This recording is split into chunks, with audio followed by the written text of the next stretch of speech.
these.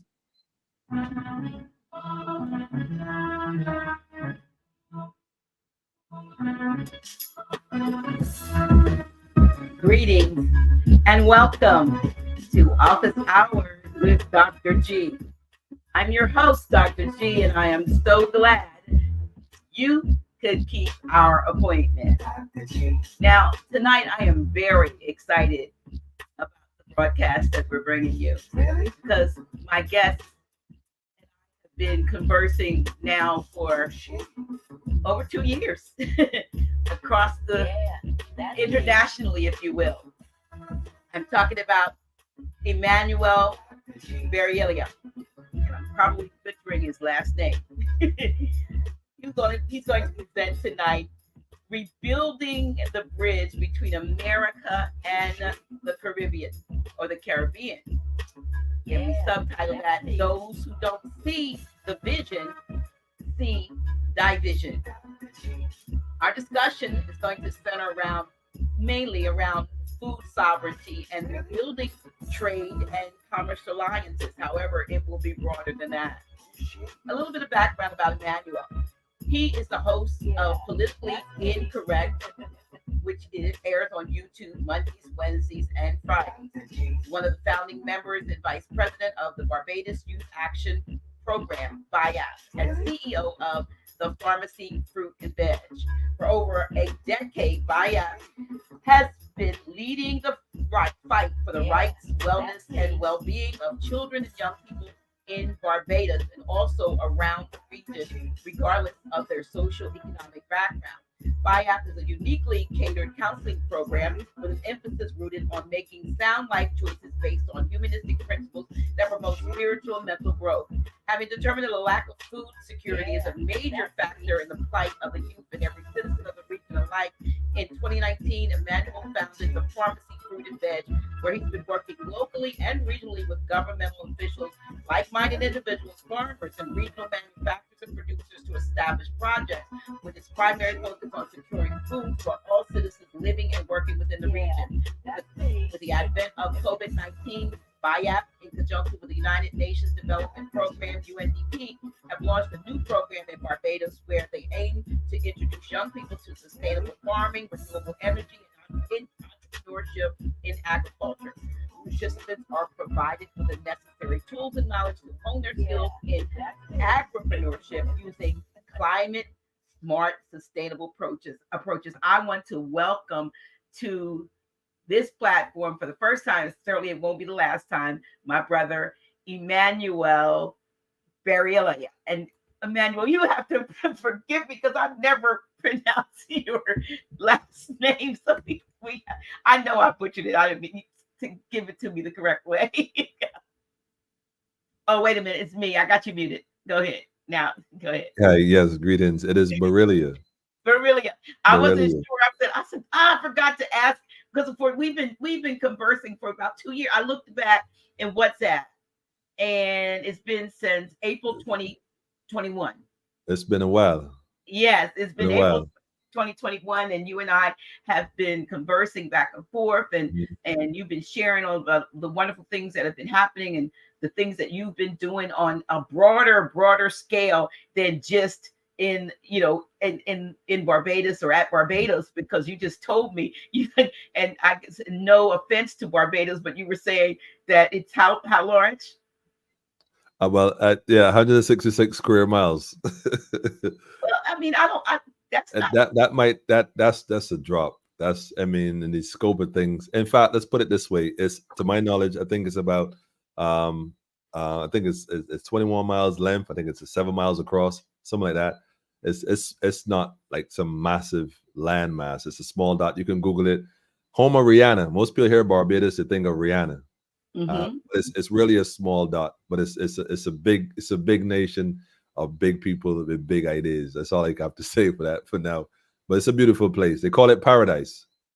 Well, I am looking forward to visiting one day soon. Y'all invite me over. I've been jet setting lately over the last 3 months. I'll come over there, and you would love it. I would love to see those underground statues. Yeah, you would love it. You would love it. You would love it. Yes. It's I keep telling people it's a magical place. Well, I'm looking forward to experiencing the magic, but you're doing some great things. Mhm, And tonight I am so excited about our topic, or the topic of discussion: mhm, rebuilding the bridge mhm, between America and the Caribbean, or mhm, Caribbean. I have to say mhm. that right, because I say Caribbean, and no, I say Caribbean, and you say Well, Caribbean, be and you can give us the history about that, because we sure. potato, but tell us, what is the most commonly Mhm. how is it commonly spoken as far as that? Okay, okay. Well, first, let me say thanks for having me. It's really a humbling honor to be on here having a conversation with you. I mean, having watched you for so long, is I've learned so much from yourself and the elder. Shout out to the elder. I would say first to all your people that tuning in, greetings from the sunny isles of Barbados, and nothing but sunshine and love. But as a people, we won. As far as when it comes to the Caribbean, the reason why I say Caribbean is because what we call the home of the Caribs.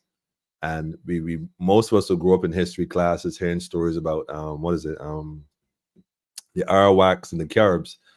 Well, I don't fully buy into the narrative fully for a number of reasons, having lived here and traveled in the region and doing some research. These were names they would have given us partly initially, but if you really look into the history of it, there's so much more that was never said. In fact, when you think of the what they call the native or indigenous Indians, they always show us these pictures like you see like on Hollywood with Tonto and Lone Ranger. We Uh, see light skinned people with long straight hair, kind of a slight hue, but the reality is we know that's not the truth because anywhere you go in the Caribbean, you see these Carib people, and there's different groups of people, whether the Kalinago people, the Garifuna people, there be different names that may be used, the Maroons. It's still the same one people. We all look alike, which is the funny thing. So the names may have changed over the time for different reasons, historically or otherwise. Maybe were erased for different reasons. But what we do know is that the people here are still here. So yes, perhaps some folks did come across the Atlantic on a ship or two. In terms of trade and people, still goes on today, human cargo. mhm. But when they came, they found people here already. And we know that. We Right. talk about Barbados. One of the things about Barbados is the first genocide island in the Caribbean. And that's not something that is normally talked about. In fact, the professor Hilary Beckles once said that Barbados, the entire island, is a graveyard. It's a burial ground. And that's one of the things that they kind of omit. But when it comes to the Caribs, what we call the Caribs, or what people would refer to them as the Black Caribs, which I don't particularly like the term, but I understand how it was used in terms of language leading up to this point. The reality is the indigenous people from the Caribbean are still here. We are still here. That's just the reality. The key is to disconnect you from your territory. And the reason why I said disconnect because the Caribbean, and I'm sure the elder could speak on this even much better, is part of the Americas. It always has been, and it just always is part of that particular tectonic plate. So it goes without saying. But we're learning, we are unlearning, and we are relearning. And that's why we're Absolutely. looking to rebuild as well to connect so we can get the information flowing in both directions. Let me say this before we go on. I need everybody in the chat to, if you have not liked, I'm sure go on and like this, but share. Let somebody know. Share this link and let them know. I need them to come Mhm. on and see this, because we're going to be talking about some things. And Brother Emmanuel, I have spoken over the few years about so many exciting things that are going on, and now it, Yeah. it seems like that everything is beginning to fall into place, Brother Emmanuel, for the coming back together, as we Mhm. say, the rebuilding of Mhm. of Mhm. bridges and alliances and so forth that used to be. Mhm. And we think, in the sense that the divide and conquer thing just happened here in this area, but it's happened all over, Mhm. to divide us and to therefore conquer us. But I think the awakening now is so broad that we are beginning to see our oneness. It's just that, how do we come together? how do we Wow. bridge that gap that they've created? Because the water can't do it. A little piece of water in between, but it's, I believe, the mindset of the people. How do you feel in terms of that? Because I know that you have connections that are reaching. Can you talk a little bit about, before we get into about the food and stuff, can you talk about the connections that you've been making internationally? Oh man. Yeah, please enlighten us on what's been Sure. going on over the Sure. past few. I can't even say that I have been making. Sometimes I am thinking to myself, I don't even know how the connections kind of happen. It just seemingly kind of happen. But we have a saying here in the Caribbean that the water doesn't divide us, it connects us. And that's how we look at it, because the water, yes, it's between, however, it's the means in which we use to travel, or how we used to travel. And so we don't look at it as if it separates us. It really doesn't. The water is what actually connects us.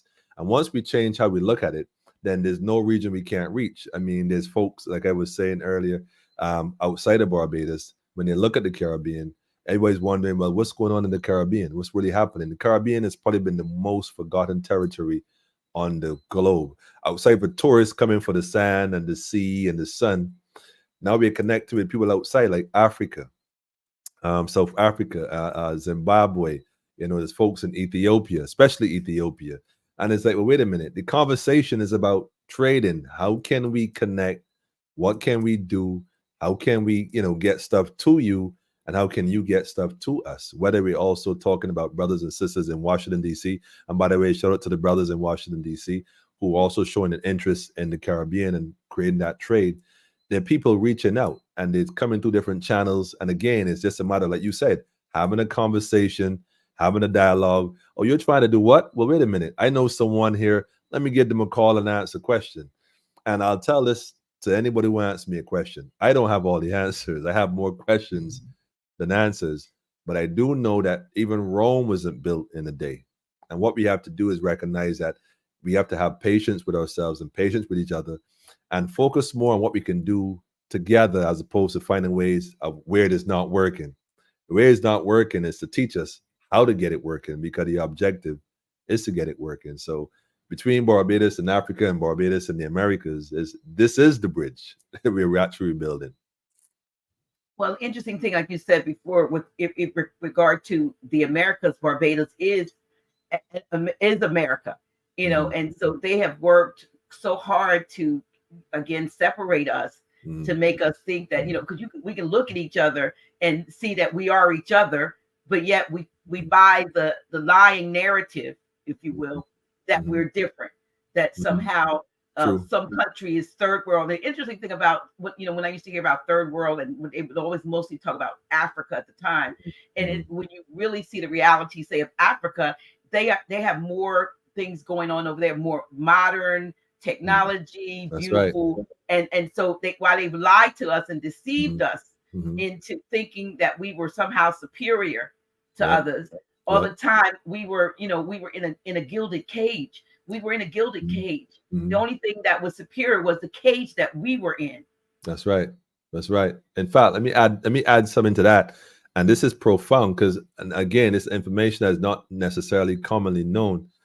There's a document called the Barbados Slave Code.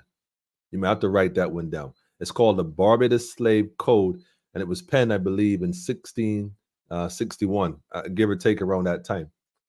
And that document, if you go look it up, outlines how to treat a slave, what they call a slave or enslaved. The funny thing is, that document was written in Barbados in that time. However, that document is what they use to govern Africans, or what they would consider Africans, according to the narrative. Let me just put that as a disclaimer. According to the narrative, how they would use that document to treat Americans. That document was taken from Barbados to the Americas, and I think that was actually written into your constitution in some form or fashion sometime later. They use that as a means on how to treat you in your territory. Wow. Believe it or not. But that was penned in Barbados. Barbados is what's kind of one of those places that has influence, but doesn't appear to have influence. And that's why there's that relationship between the Carolinas and Barbados. In fact, I think Beyonce said it in one of her songs once. What was it called? the Creole slave. The Mm. Creoles. Barbados wasn't always just shipping sugar cane. At some point, they were shipping people. They were literally practicing eugenics by creating a particular individual that looked a particular way, had a Ah, particular demeanor to blend in, so to speak. They used okay. to call them mulatto, Creole, a lot of different names, but the reality is they were created for a purpose. And Barbados' hands are not exactly spotless when it comes to this conversation. But like all territories, different things happen. And a lot of stuff, half the story, like Bob Marley said, has never been told. So that's why Mm. we're here to rebuild, because it's not about looking at the faults or what went wrong, but rather how can we mend? How can we restore what was taken? Start with building self, start by building family, start by building our trade, start by building our industries, education. We can't even speak. We could spend a whole week on that conversation, but Yeah. we've got to start. That's the whole point. We have to start. We don't have to have the exact plan, but let us start. We can always amend it as we go. Yeah, that when for a minute, because Grant Sheik and I have been dealing with the education or the miseducation system. Matter of fact, I think that's what we talked about a couple of weeks ago, the Mhm. continuation of the miseducation, and that to me appears to be even a when people get to the point where they think or they're told that they're now intellectuals Mhm. and they're intellectually actually ignorant to the truth, and the only thing that they're intellectual to is the narrative, you That's know, right. then that sometimes becomes harder to undo or to break, if you will, with folks who feel like, well, I have my degrees, I have my this, I'm on this side of the political fence, and I believe in XYZ, and most of these things, like I said, the things that have been put out there. And so when you begin to show them certain things, certain truths that really fly in the face of everything that they have called us was it's hysterically incorrect. That's what I want to say instead of historically. But seriously, they Historically fight correct. it I tooth like and that. nail. Yeah, they fight it tooth and nail. They I think we need to do a show. I need to do a show called You have a politically incorrect. We should Correct. do a hysterically incorrect, because I it's totally agree. hilarious when you think about it. Um, People who have seemingly have a lot of intelligence, a lot of degrees, yet when you put the truth in front of them, they are so indoctrinated and Mm, so high up in somebody's chain of whatever. At least they think they're high, because we're never going to get so high in mhm, their system. mhm, But they've got these perks and so forth, and they will sell their soul, their mama, their firstborn child, and everything else to hold mhm, on to mhm, the illusion of inclusion. mhm. And The illusion of inclusion. the And can I add illusion, that? Can I sure. add that? Let me say that, I love education. I'm big on education. In fact, here in Barbados, we're working on a school. It's called St. Kofu University, where we're looking to just focus more on building leaders as opposed to just building servants. And education is one of the tools that were used to promote colonial thinking and produce servants. So the individuals that you're referring to in terms of academics and whatnot, yes, is designed to keep you trapped in a certain frame and pursue all these different things in life, not recognizing that you're just being educated to fill a cog within the system. But education is the fundamental, most important thing that we should definitely focus on next to food and shelter, because it takes one generation to fix this. Just one generation. If we just teach the youth the truth, if we teach our Right. children the truth, teach them early what we learn late, then we're in a better position. Of course, the children are being distracted by a number of social media propaganda machines, whether different apps. I won't even call the names. We all know the apps. But the Right. point is, we as parents, we as a community, it takes a village. We have to put our hands around the community and find ways to empower our children. Because if we fail to do so, who's going to take care of us when we get to our elder stage? Who's going to be there for us? So we definitely got to focus on education, and we really also got to point out these hysterical issues that you can't make them up. I mean, you can't really make them up. And yes, there's some people who are fixed on worshiping the system as it is, because they have been educated for such. And you can't even fault them for not knowing that they don't even know. So you kind of have to realize, okay, work with who's working with you, and just hope that when you build this, they see it and they come.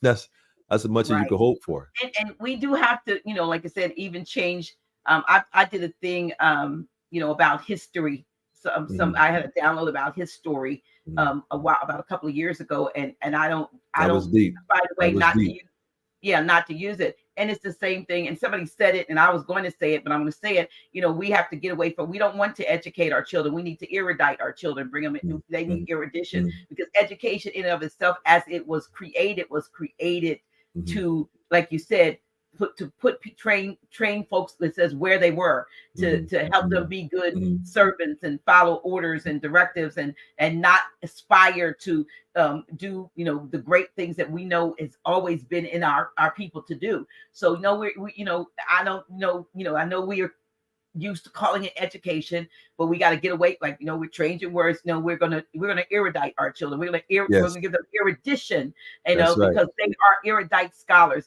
That's I used right. to think back in the day, I had heard speeches, and somebody would stand up and say, Mhm. how good it was to be amongst this august body of erudite scholars.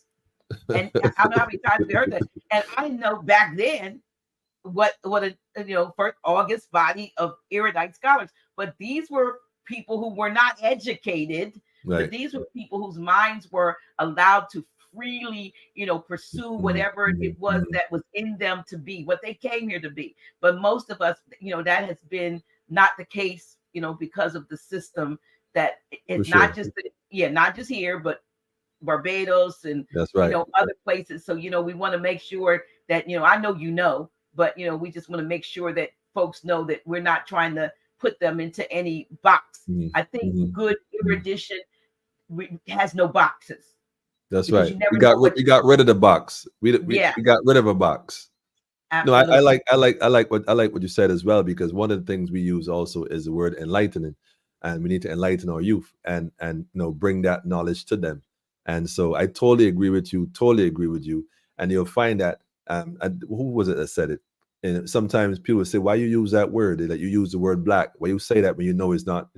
My thing is you're speaking to a people who have held on to this narrative for so long. What you can't do is just yank the buoy from them. They can't swim. So you kind of got to work with people where they're at. And then, like you said, while we are having a conversation, occasionally you throw a little something in. Well, we don't use that word because, and this is why, like picnic. Like we don't say picnic. We going on a picnic. We all grew up going on a picnic. Now we know to pick a nick So we is see not a what they good was thing. thinking. We're not Yeah. picking a nick. We're not doing no lynchings. See, so we learn as we grow. And I tell people all the time, yes, we could spend days going through words and correcting words. My question is, which I'll segue into it, while we are doing all this, correcting on paper, who's planting the food? Who's working on the curriculum? Who's building the shelters? Who's creating the trade? I mean, because these are things we also have to do. So, rather than focus on changing certain things just for the sake of changing them, let's build up. Let's make it holistic. We can walk together. We could talk together. Why you say that? Well, this is why. Why you do it? But make sure we are working in the process. Working while we're fixing. Why we Yes. walking around? I Why we agree with trying to? that. Well, you Rasta, I don't believe in His Majesty. Well, you Moorish, I don't like the Moors. They sold us out. The cousins did, and I don't like the Hebrew Israelite. The Hebrew is a Greek word, and we could look. We could fine tune that as we walk in. Just make sure we walk it. What we Right. cannot do is sit down and debate anymore. Who has read more books than who memorized more scriptures? And nah, let's do the work. Let's do the work, and we can while we working, we could talk. We have a conversation. Yeah, why you do this, brother? Well, this is why. Well, I didn't know that, and we can learn from each other, and we'll Mhm. recognize that we have so much more in common. We're really saying the same thing from different cultural perspectives. It'll blow your mind. It really would. Absolutely, absolutely. Well, again, back to some of the conversations, if you could share anything that's going on from an international standpoint, because my concern, and I've had these conversations Mhm. with Grand Sheik, has been, okay. We know we can see, we, like you said, those who don't see Who don't see the vision, vision, see the vision. see the vision. So I play with the words. yeah. So I see a lot of things, and I'm concerned from a standpoint of, okay, we're in this pot, so to speak, this Mhm, melting pot, so to speak. mhm, but we're not of this melting pot. That's right. So and I'm trying to find a way to say this that's, PC. So we're in it, but not of it. Mm-hmm. So we need to be able to escape the wrath of what's coming Mm-hmm. because of what it has been for so many years and in so many places. Mm-hmm. How do we pull ourselves out of the pot, and not to wave a flag of surrender, but to show solidarity within ourselves that we are a nation that has been under siege. I like that. I like that. I like, you're gifted. You're gifted. You're gifted. I'm gonna go ahead. I'm gonna share this. It's so interesting. I'm going to, let me just do this first. Let me share this image that I have here. Okay. Let me go ahead and do that, and then you can add it. And that the question is, how can we not submit to what they're trying to do, but save ourselves and our family? Well, there's an old African saying, and I say African again because that's a language and a term that's familiar with people who may not be aware. So, like I told someone, I don't speak to those who are my equal. I speak for those who may not know. So I'm always speaking their language. And so there's an old African saying that says, if you want to know what's on the road up ahead, you answer one returning. In other words, like the saying, "Call for bird," you look back to see how things were and how things are, how far you've come, so you know where you're going.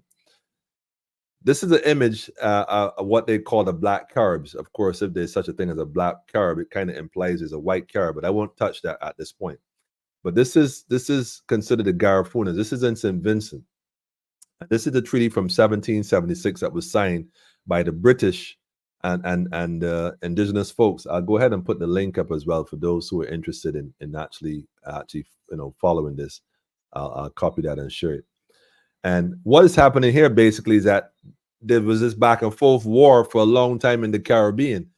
The Caribbean didn't lay down, and this Christopher Columbus guy, he came back with his troops, and they went through the islands killing people. In fact, there's an island called St. Kitts. You need to write this one down too.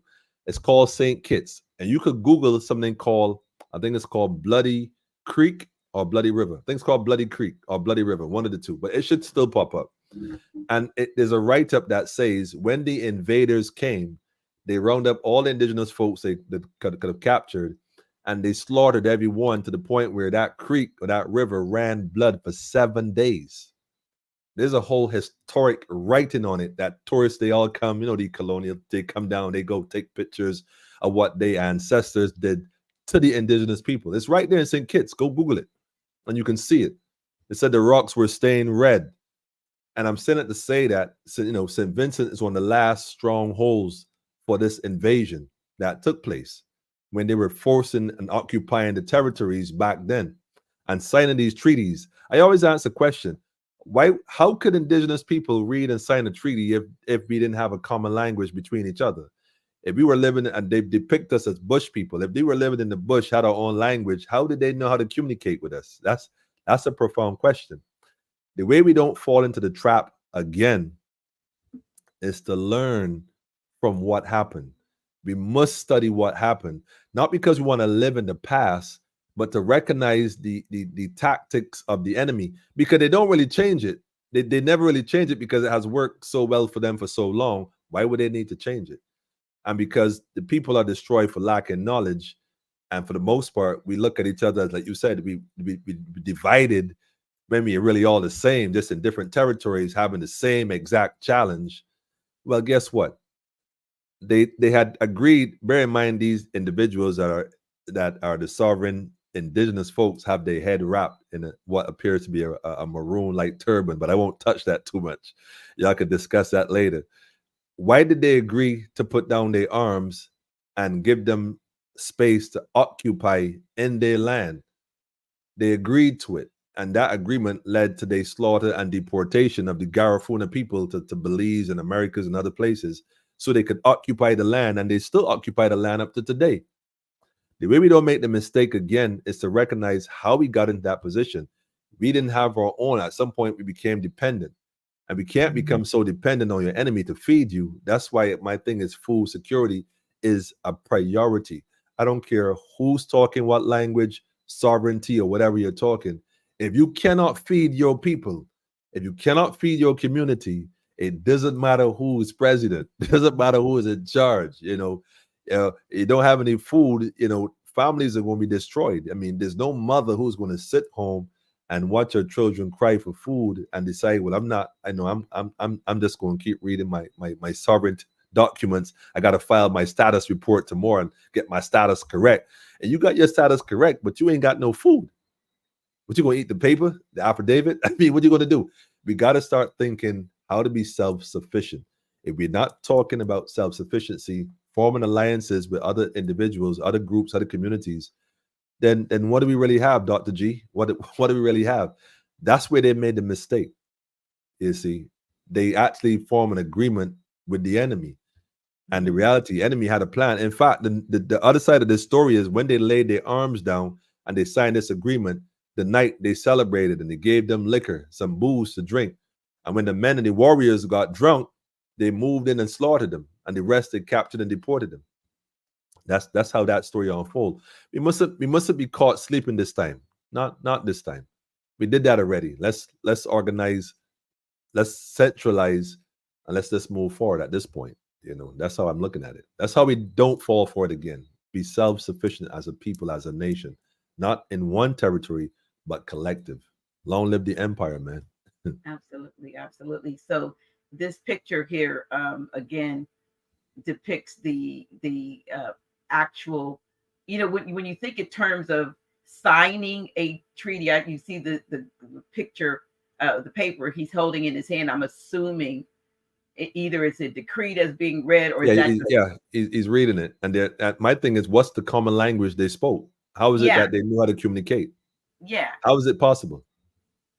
You see, let me just throw one more thing in here. Don't forget the Spanish Inquisition, because this is all connected. We may not want to go that deep into it, perhaps not on this particular platform right now, but this is all relative. This isn't separate. As far as what happened in Europea and what happened in the Caribbean, or the Caribbeans that were pursued and chased, and because that's what it was, because they know who we are.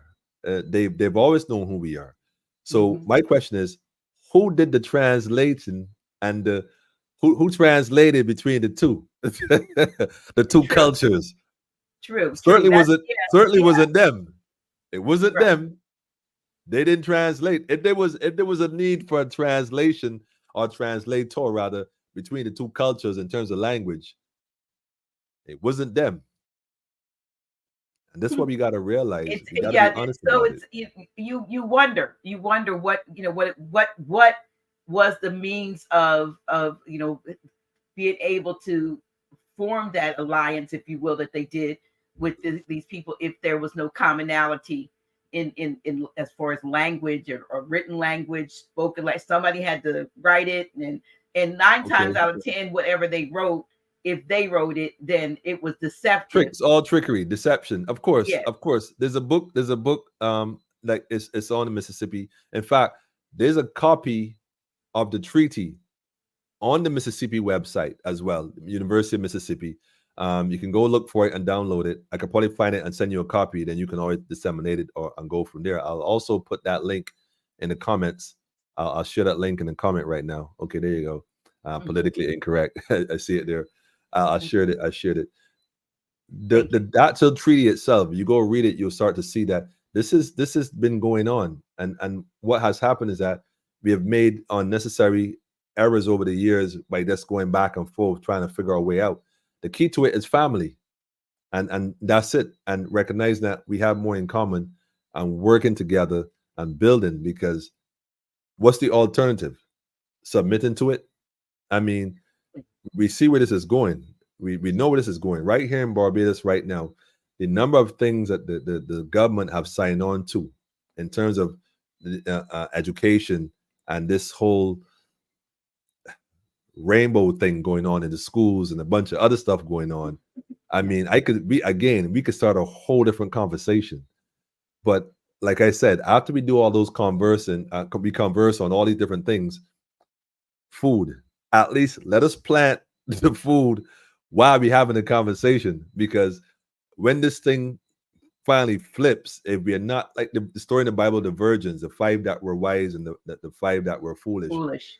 Let us not get caught not being ready. That's all I'm saying. We could converse on anything. We could keep talking. We could do all that, but let us work also. Like faith without works is dead. Let us exercise some works. Not just be faithful to what we believe in or what we say we know. Let us do the work. Yeah, that is so important.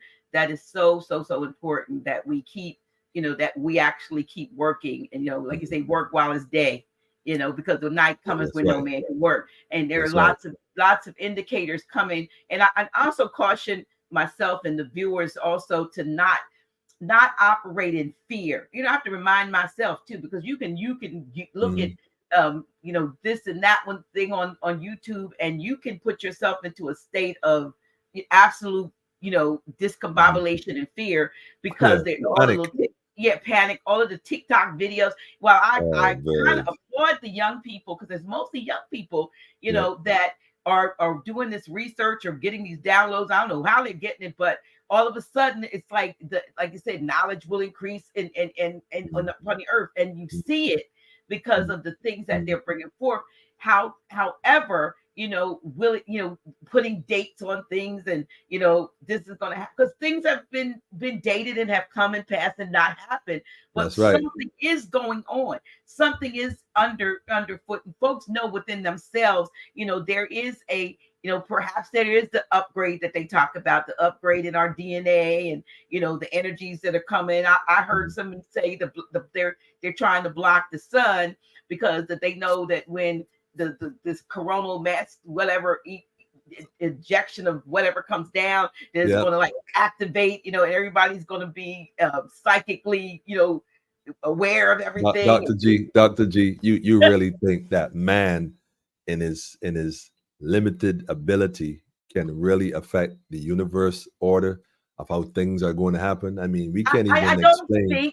I don't think man can, but I do believe in having like not words of knowledge and so forth, if it's coming from from the right source. But I do also see that there's a tendency to, you could overload your brain with that stuff, and then you become now you're dealing with, what do they call it, the analysis of paralysis, because now I agree you don't know information overload, where to run, where to hide. You live on the coast.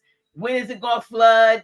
When is the grid going down? When are the other folks from the other country going to come and start doing stuff over here? Because it's very, very strange that for all of these years, other than the earlier wars that we know, like the Seminole Wars and those things, but the Civil Wars and stuff, there have been no wars here. Everything they're doing everything elsewhere, away, over and away. So they tell us. So they tell us, because I don't even that we don't know. That's right. Because I'm going to say, I see happy people that just looking like they've been fed real good coming home from their vacation. Well, like I tell you, I tell you all the time.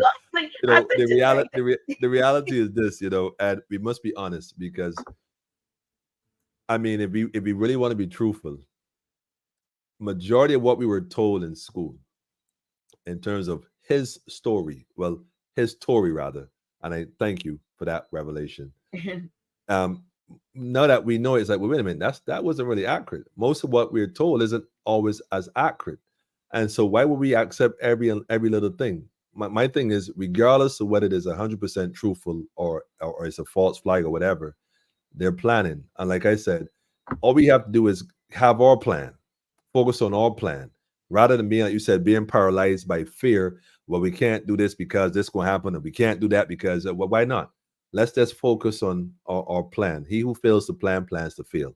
Let's have a plan. We build our community, and we're just focusing on going forward. We're projecting that kind of energy. We're not concerned with whatever they're doing, what they plan to do, what they don't plan to do. They're going to have to come find us working. But don't forget, as much as we are building something, we ain't got no problem defending it either, if that's what it comes to. You know what that Because comes down to? You know, if it since comes down to that, but we were our mentioning the Bible, focus is to build. We're right? builders. Let's build. You were mentioning the Bible, and you know the story, and I been out of it been out for like 10 years, but still remember some pieces. But it reminds me of the story where they were fighting. They Mhm, were fighting with one hand and mhm, building the wall. That built we the wall. I forgot Jeremiah. I think the book mhm, of mhm. Jeremiah. They had like a sword in one hand and maybe a shovel in the other because they There you had to go. trowel because they had to build the wall, but they had to keep There watch you go. to There you defend go. what There it you was they go. were doing. There you And go. I think we've been put into such a state of, like I said, fear. I said it backwards. It's but basically been paralyzed with fear Mhm, and not mhm, mhm. knowing that we should do something, but afraid that if we do something, what will be the backlash? What will be the retribution that's going to come? But you can't operate like that because Nah. that's the thing that has kept who's been in seemingly in charge because they could count on, Mhm, one, mhm, you've learned the fear of God and mhm, and all of those things. And now mhm, those of us who mhm. know, we know who God is, you Right. know, We don't know, and we don't fear ourselves. yeah, that's right. We Call can't us fear by our ourselves. name. That's Right, right. that's right, that's right. God is, maybe even God is too. But Well, God is full stop. I mean, just to right, use the word loosely, God is. There's nothing else to be said. God is. You know what I mean? absolutely, So I like absolutely, what you said. Let us not be so paralyzed that we are afraid of what they might do. I might lose my job. I might, the bank might call in the mortgage or all this other crazy stuff. You got to mhm, trust that you have been guided your entire life. We've been guided as beings. We never always seen the guidance, but we've always been guided. right, Sometimes you will say something will happen and you do something. You're like, yo, I had a mind. A mind tell me that was going to happen, or I had a gut feeling, or but yeah, you were always getting the guidance. We don't always tune in because, like you said, the distractions, and today is the TikTok and the other stuff, and we know the whole host of distractions.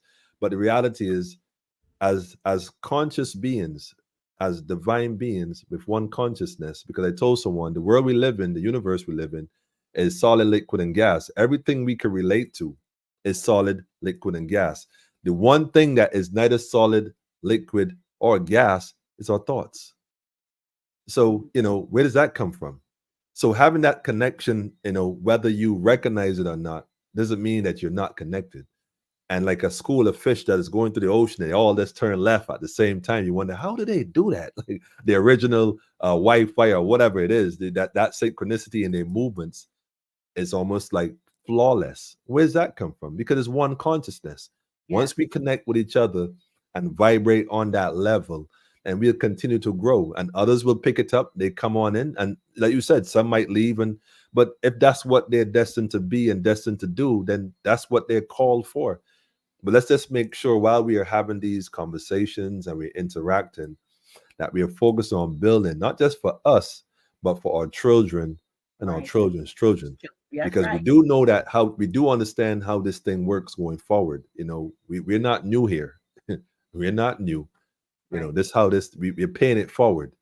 Someone came and paved the way for us to be able to have this conversation through this means of technology. Let us put things in place so that our children and our children's children have a better opportunity to do greater things than we had a chance to do right now. That's right. Now that 100th monkey um, concept theory they talked about, you Yep. know, we Yep. there, it just takes enough of us to begin to to duplicate, and then eventually it just like wildfire. It takes off, Yep. and then Yep. I just saw something where I think it was a whale, a Hmm. beluga, a whale. I think it's. I think I saw it today, and it Hmm. said a whale started swimming around with a dead uh, salmon on its head, on its snout. Wow. Well, here's the interesting thing. Eventually, for about a month, all the other whales started swimming around with a dead salmon on its snout. And they were showing the picture of the whale, and so Mm. other ones picked up. Mm. And the whale didn't say, "Hey, you need to do it." Yeah. Somehow and that's how the 100th monkey is. Somebody needs to do it. Each one of us that is listening and hearing the voice of truth and knowing that it's within us to make a difference. That if it's to be, it has to start with me. When you start to do that, eventually you'll never know when you reach That's that right. tipping point. Are That's you, right. you might be the 100th monkey. You might be the one that it takes to make this thing just be a Serious. universal event that everybody feels it, everybody moves and operates in that, and Mhm. we move upon those who have. When I say move upon, I'm just, let me just correct that. We move in spite of. Right. I got In you. We move in spite of what anybody else has been doing for centuries. Like I Mhm. said, I say it in a poem that I wrote. That I said, you worked hard for centuries enslaving the minds of people like me. You know what I Mhm. mean? Basically. And it says, but Mhm. how do you sleep at night knowing your deeds have never been right? You know what I mean? Wow. Deep. And I tell them, Love it. regardless of the 1,000-year plan, soon you won't have a leg on which to stand. Wow. It says all around you, the people are waking. Can't you, feel your matrix breaking? That's in my poem in my Wow. book, you know. Wow. But that's where we I have to love it. get to. I love Yeah. it. That And reminds me of the that's so that's powerful, sis. That Dr. G, that's powerful.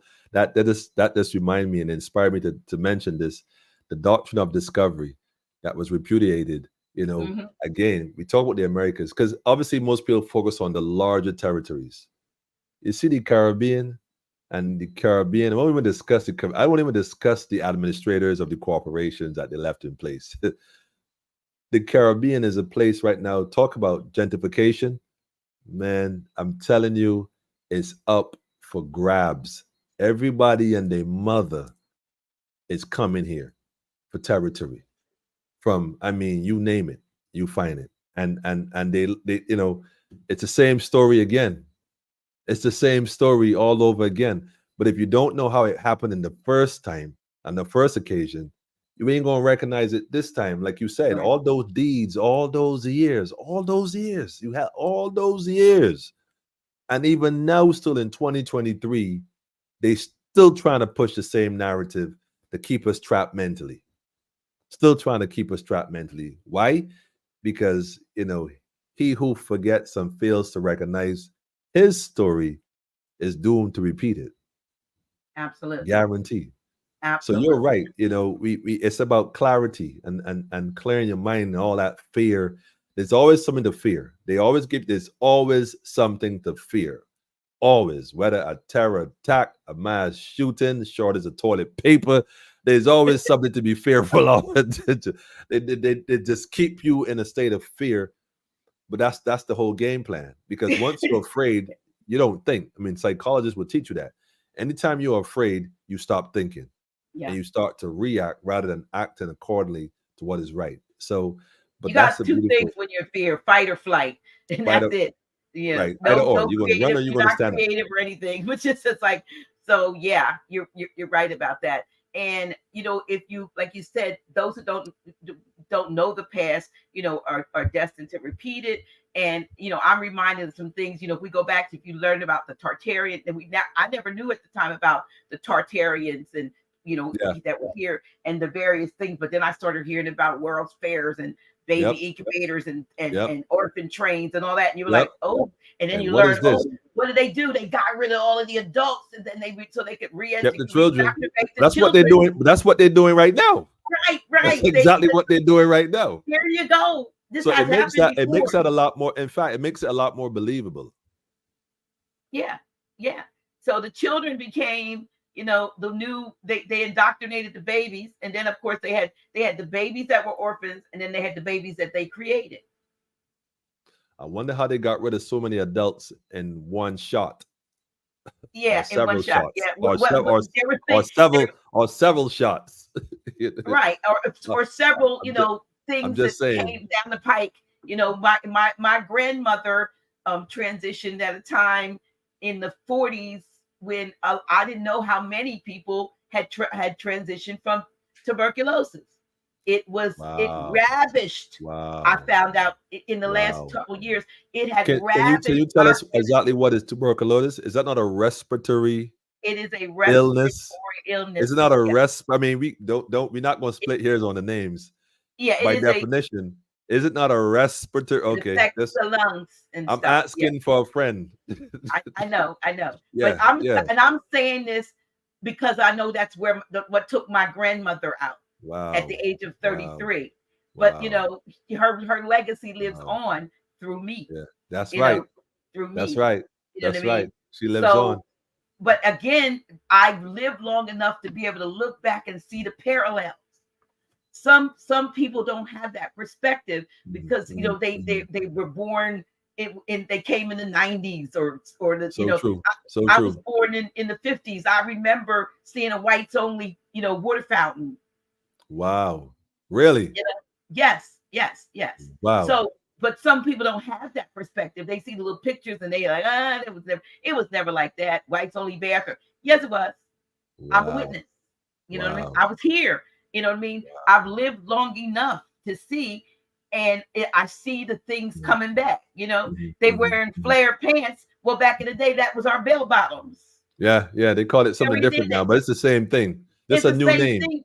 It came back, and everything comes Right. back, with like, and then even with what we just went through over the last, couple of years, it's Mhm, like, maybe we didn't hit it hard enough, so mhm. now it's a bombardment of different things. Yep. And this, Yep. any one of them will do our bidding. Mhm, Get it, just get it. mhm. But you know what? If this can only work if you have your head in the sand, because but to have your head in the sand requires you to be on your knees. Absolutely. You would have to like be willing to totally submit to this system to recognize that what none of what you're saying is true, Dr. G. It's impossible. They would never do that. That would never happen. Mhm. That's just not real. Well, the sad part is, and the truly sad part is that Stockholm syndrome is real. Yes, Cognitive dissonance is it's real. real. And once we grasp and understand that, it's a psychological game. In fact, when we think of psychological illnesses, most people think that you have to be, down in some mental institution. Yep, you're certified crazy. But the truth is, a lot of people are suffering from mental illness and don't even know it. We have a crisis right now where people are walking, I mean, literally ill mentally, accepting these kind of psychosis, accepting some crazy stuff as normal when it is as clear as day that this is crazy. Like this is crazy. Yeah, But it's considered normal. It's like right. seen as normal. So we are hurt people. We have not fully healed as a people. I'm not even get into the whole world. I'm just gonna deal with us for a minute. And this is where we are at. I mean, we need to get to that point. And one of the ways we can get to that point, like you said earlier, is through the family. We got to restore the family Absolutely. as a whole, not just in the name, but also in what we eat. A lot of the foods that we consume, and I'm not saying I'm perfect either, because I do have my occasional pizza with sun-dried tomatoes. My daughter Someone loves it. asked me to ask you what were your thoughts on eating meat. Eating meat. Well, like I was saying, or what we consume. I just turned 51. I don't eat meat. I don't eat fish. I mean, occasionally I might eat cheese. So it's like, well, what do you mean? Well, I'm not like some zealot or some extremist. I work with what I have as best I can. I may occasionally eat some of that. I tell myself, well, I know I shouldn't be eating this. And so I'm not going to come on here and be hypocritical, but I'm saying it's also how you thinking, as far as meat, if you're going to raise it and you try to feed it yourself, maybe that might work. For the most part, most meat and cattle that are raised, especially in a country like North America, is much bigger. Most of it is industrial. They're feeding it steroids and a bunch of other hormones and stuff just to produce it for market quick. And so I really don't, I can't speak to that. You have to let your conscience guide you. Your body speaks to you. Your body tells you, what to eat.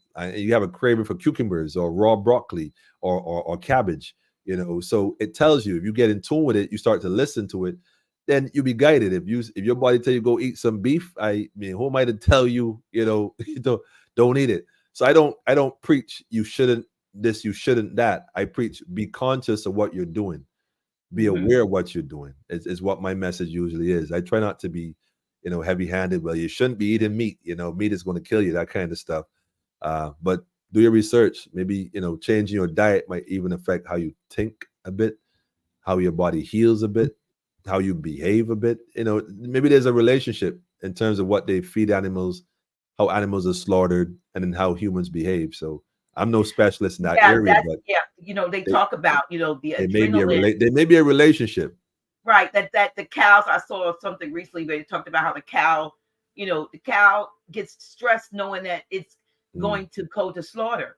The mm, cow's adrenaline and the various that's right. other things that they put into the cow Mm, all go to the surface, so to speak, and mm, then the cow is killed. We consume that meat with mm, that cow's adrenaline, that was with the fear or whatever, or the feeling crazy, because a mm, lot of times, and like I said, I'm not knocking it either. If that's what you do, that's what you do. If you mm, don't, you mm, don't. mm, But you again, very few mm, of us are in a position to farm our own food anyway. And mm. so we're now learning so many things that we can do, um, with vegetables and That's right. so forth, that will give you the same satisfaction. Oh It's how man. you season it. Yep. I found recipes with cabbage. The cabbage tastes like meat, and All right. All you right. know, Broccoli, mushrooms. cauliflower. Working with with mushrooms, I do crazy stuff with mushrooms, now. And so there are alternatives, but even still, what we've got to realize is that Mm, they're trying to, and I'm not going to define who they are, but somebody is putting stuff in almost everything. mm, I could go to the supermarket and pick up, I want this and this. In the past, now I have to go to the supermarket, and this isn't food, but I have to read all the way you gotta down. check. You gotta And got check. this You gotta what's in check. it, and then very, but it contains bio. It's up. Nope. I'm not. I don't even Okay. care. You see why the message is food security, food sovereignty. We gotta be in charge of what we are consuming. We gotta be in charge of what we're feeding our children or elderly. We gotta be in charge. I mean, we may not be able to do it all overnight, but we got to pick from the lot. But in the meantime, again, let us find a way to get into farming. We're no longer buying these homes in the cities. We want to move out. We want land. We really want a homestead in a sense, and get into how it was before. Not just a backyard, a couple plants in the backyard. That may work to some degree if you're working a really great network, which is a whole different kind of management. But getting back to working as a community, have a piece of land, invest in it, couple acres, and plant some stuff. Divide it. You could do your cattle. You could do. I mean, make it holistic, where one part, feeds the other, and then the other, what's left over, feeds the other, and it works. It works as one. But there are ways to do it, and that's why the Caribbean. I mean, I travel through the region. I have conversations from the Antilles up down Jamaica. The whole idea is to restore that. Start because most of the food, believe this or not, Dr. G, is embarrassing to some degree. Majority of the food in the Caribbean is imported. Oh wow. They import so much food. They keep claiming they want to cut the food bill, but I doubt that, because the supermarkets and the hotels are the one importing the food. So why would they want to stop that? No, that doesn't make any sense. But what we need to do as a people again is stop being dependent on those people who are growing these different foods and putting these different things in, and then they send them down here as almost experimental. And we can't gamble that. Like, we can't gamble that. We Right. can't. And not just that, our brothers and sisters in the northern territories, well, they need stuff too. So why can't we find a way to build that relationship between us? Whether because the Caribbean is sun all the year round. We don't have no winter. We don't have no fall. We don't have no autumn. We don't have that. We don't I'm have in that. winter right now. 32 degrees here. What? Well, 32 degrees. Well, wait. Well, you on the eastern side of things, Yes. so it's Yes. not too bad yet. No, it's cold. It's 32 It's degrees. cold. 32 That's degrees. freezing. That's what, Fahrenheit. Yes, that's Woo! freezing. It's probably 32 degrees here Celsius. It's warm. It's Yeah. very warm. So while Oh, you're very there cold. right now in the cold, we could be down here growing food for you, Yeah. and have that relationship. We need to build that relationship and that trading system and restore that bridge traveling across the ocean or across the air, to ensure that we taking care of each other, and not waiting to see what we can bring from all over there in China or whatever else coming from those people who are working on those things they're working on from day farms. We don't want that. We have a listeria outbreak right now in New Jersey for peaches, plums, and nectarines. being recalled for listeria. I mean, Really? like right now, right now. Wow. So I mean, you don't know what to, I even saw something popped up, pineapples and papayas. I'm like, oh, come on, y'all. Now, you know what I mean? You just, what we do need a source. We do need reliable sources for our, and some of those, like I said, some of those things don't even grow in this area, like a Nope. pineapple or a papaya. We have to get those Wow. things more from Wow. from Florida and the Wow. Caribbean, In the South Americas, and most of that stuff is cloned, really, and they just, again, no seeds. How do you grow how do you grow plants without seeds? Oh That's man, we had this conversation. Look, bananas, I just need to know. bananas used to have seeds, and they work on getting them. But there's seeds still in the banana, but they're a lot smaller. They really don't work to grow like they used to. We could split hairs on that conversation also. You don't eat seedless stuff because it'll make you sterile. I mean, Yeah, we yeah, could I've do heard all of that. I've heard that conversation. If it's seedless, stay away from it because it's seedless. How is the fruit seedless? That kind of genetic modification. We could split hairs on all these things. There's a lot of things that we may not unlearn in this cycle. The point is, let us start to put things in process and in motion. Let's put things where we can start to grow stuff, be learning stuff. Well, this is good. Well, this is not as good. Well, let's try this one. And we're growing. The point is, we are growing literally and figuratively, rather than just sitting back, discussing, having conversations about what we should be doing and not doing them. To put it in Right. motion. You say that we should find a way. Well, we have ways. I mean, I've been in enough meetings with investors from other companies who come to the Caribbean all the time. They meet with some farmers. Well, look, I want this particular product. I want to have 2 or 3 40-foot containers on a monthly basis. Can you produce this? They do a trade agreement. They put some finances up, and things get going, and they get their stuff on a month. I'm thinking, why can't we do this? Like, Right. why can't we do this? Like, why is it always them coming here benefiting from what we work so hard, and our own people who should also be benefiting don't seem to have that interest, but would rather go to the markets to purchase it from these guys when it should be you directly with a farmer in the first place? Some folks will see it as an opportunity to come together. Some may figure, well, that's too much trouble. I can't figure out how that would work. But it's really simple. It's really simple. Let's have a conversation. Let's just have a conversation. Yeah. Well, would we need to have, I know back in Marcus Messiah Garvey's day, that he had his own what, the Star Line or whatever, he had to teach Black Star shipping and so Line. forth. Black Star Line. We need that. We need our own, means of transporting.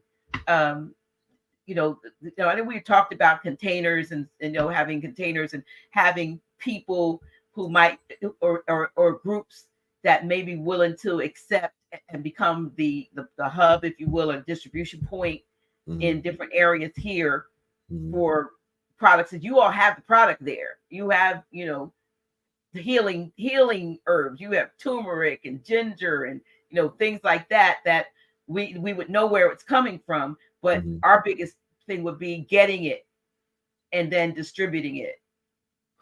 Well, not really, I mean, yes, Garvey had, and shout out to the Honorable Marcus Messiah Garvey for sure, for being a pioneer, pulling and mobilizing people in the way he did, and giving us an example that we today can follow and take notes from, tweak what worked, get rid of what didn't work, enhance it, and pass it forward.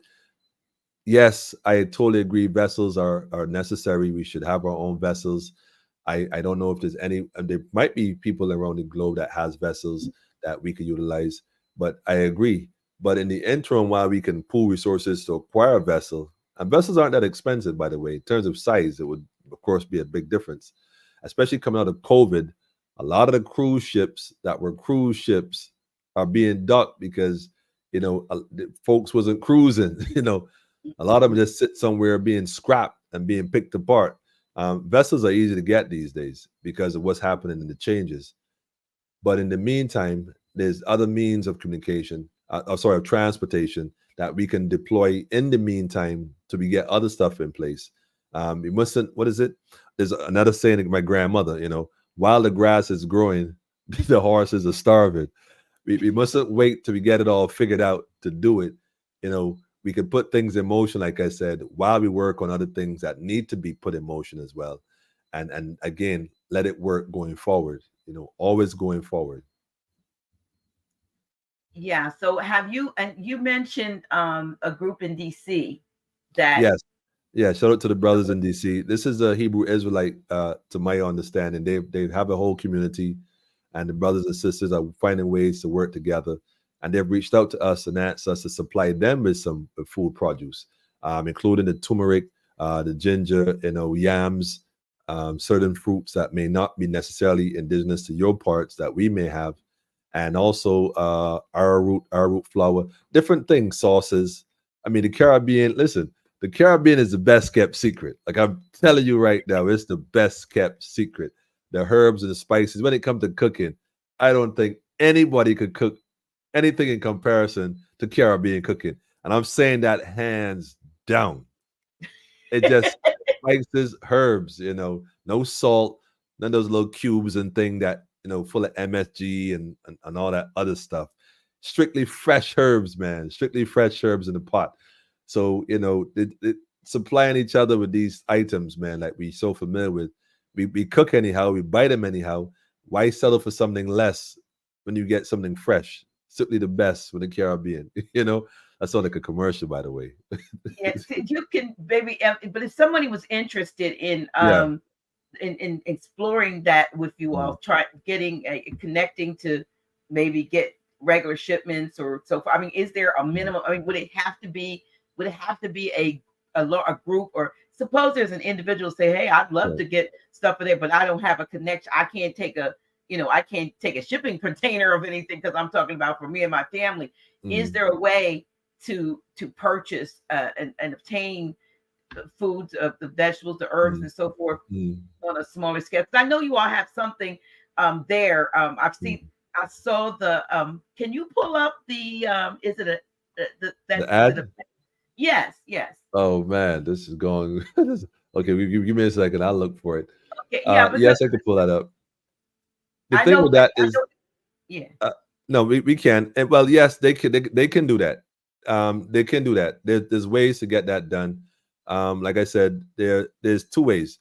Yes, shipping is obviously a little longer, but AmeriJet does ship constantly, and you get your package in a couple of days at best. Once or even a FedEx put stuff in a FedEx box and send it to you. Anything can happen like that. So it's not impossible.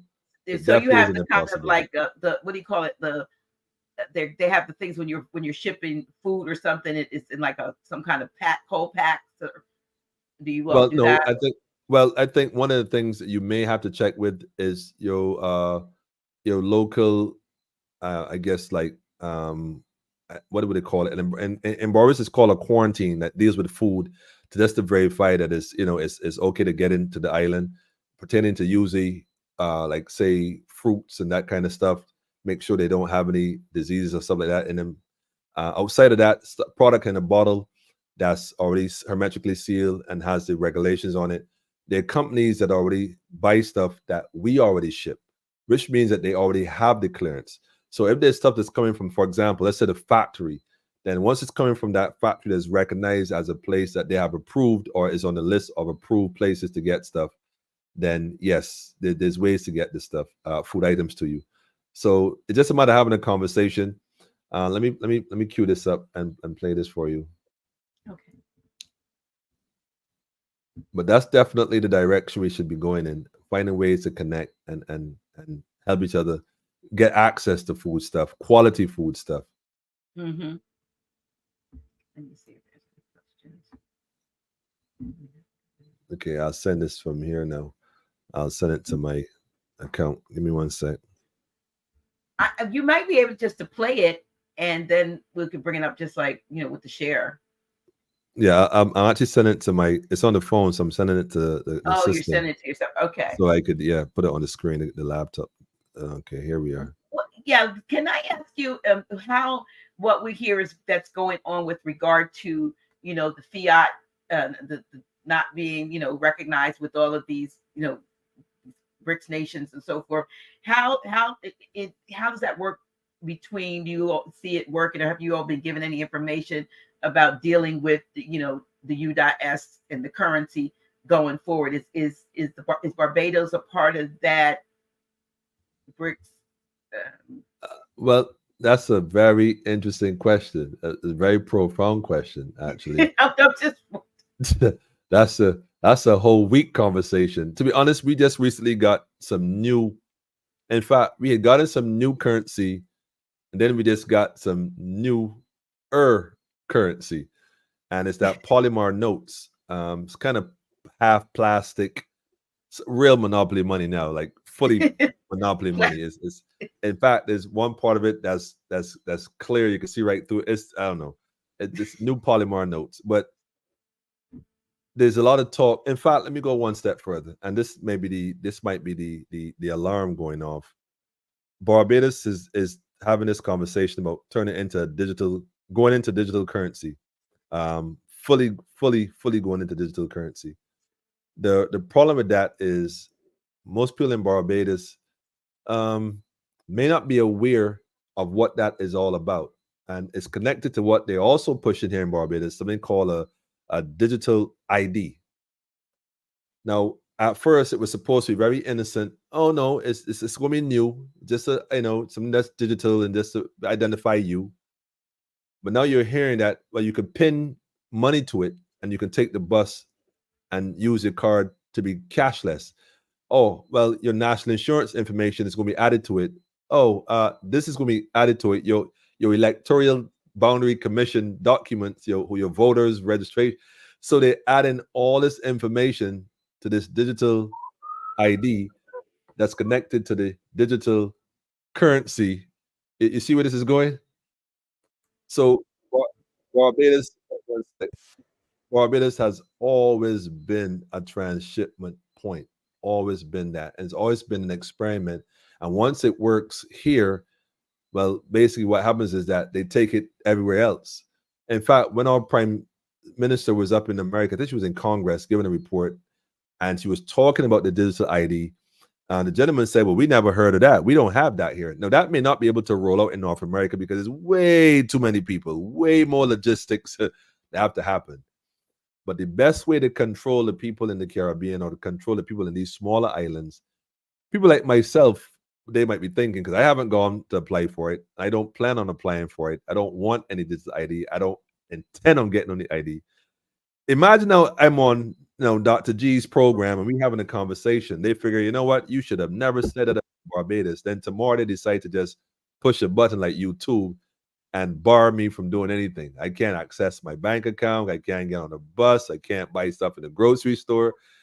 I'd be locked out. I've seen that in a movie somewhere, Dr. G. I don't like it. I don't like it. I don't like it. Let me pull this video up. I have it here for you. But okay.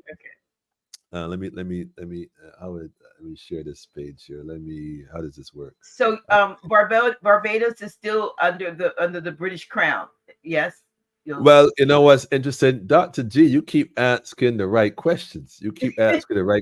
Okay, so in a few days, we're supposed to be celebrating independence on November the 30th. Actually, we got independence. Notice what I said. We got independence on November the 30th, 1966.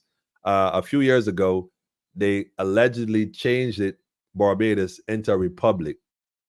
But it's a parliamentary republic, which to my knowledge meant that Parliament decided it, not the people.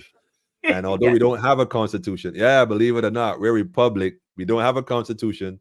We took the old constitution. We just took some white out, erased some names, wrote one or two things into it. And so we'll use this one in the meantime while we have this public forum to discussing inclusion. And we're going to include you in making the decision on how we should write the new one, which is a hoax, by the way. We already know that too. And they're working on it. So we are a old colony / new republic, something like that. Where's the worst part? They got rid of the queen, allegedly, when they became republic. But on the night of the ceremony, they invited her son, the now King Charles, and gave him the keys to the city. Oh, that was the husband, right? That was her son. They got rid of moms. They kicked mom out the house, but invited the son in and gave him the keys. Okay. So So anyhow, I so y'all can't figure did it out. sort of like an Emancipation Proclamation, as the brother said. That means you went from out of their hand, but not out of their control. That's right. That's right. That's right. They took the shackles off, but left the mind locked up. So, you can't again. But I mean, for me, living here, there are a lot of beautiful people here. It's a great nation. I mean, there's just so much wealth here on all levels. My thing is that there's obviously a political class. Let me put it in this perspective, that perhaps have always been the managers or the administration of the corporation we know as Barbados, because the territory wasn't known as Barbados before they came, but the territory was here before they came. So we got to be realistic and look at this. So for my one part, I look at it as, well, I'm here. I was born in this territory for a reason. I've been allowed to travel and learn different things, and then I came back here, and it's like, okay, how can I serve the people? How can I be of service? So I'm not here to fight any government or pull on any government. I'm here to share with the people, uplift the people, and make it better going forward. I mean, that only the statutes of the corporation only apply to those who submit to the statutes of the corporation. That ain't got nothing to do with me. It ain't got nothing to do with me. That's why we have our situation where we about growing food, helping the people, building communities, empowering the people, enlightening the people, and also helping them to unlearn some untruths that kept them stagnated for too long. So we all in this together, and we're gonna get out of it together. None of us are free until all of us are free. That's what it is, man. Well, that is a that's the truth, and that's a universal truth.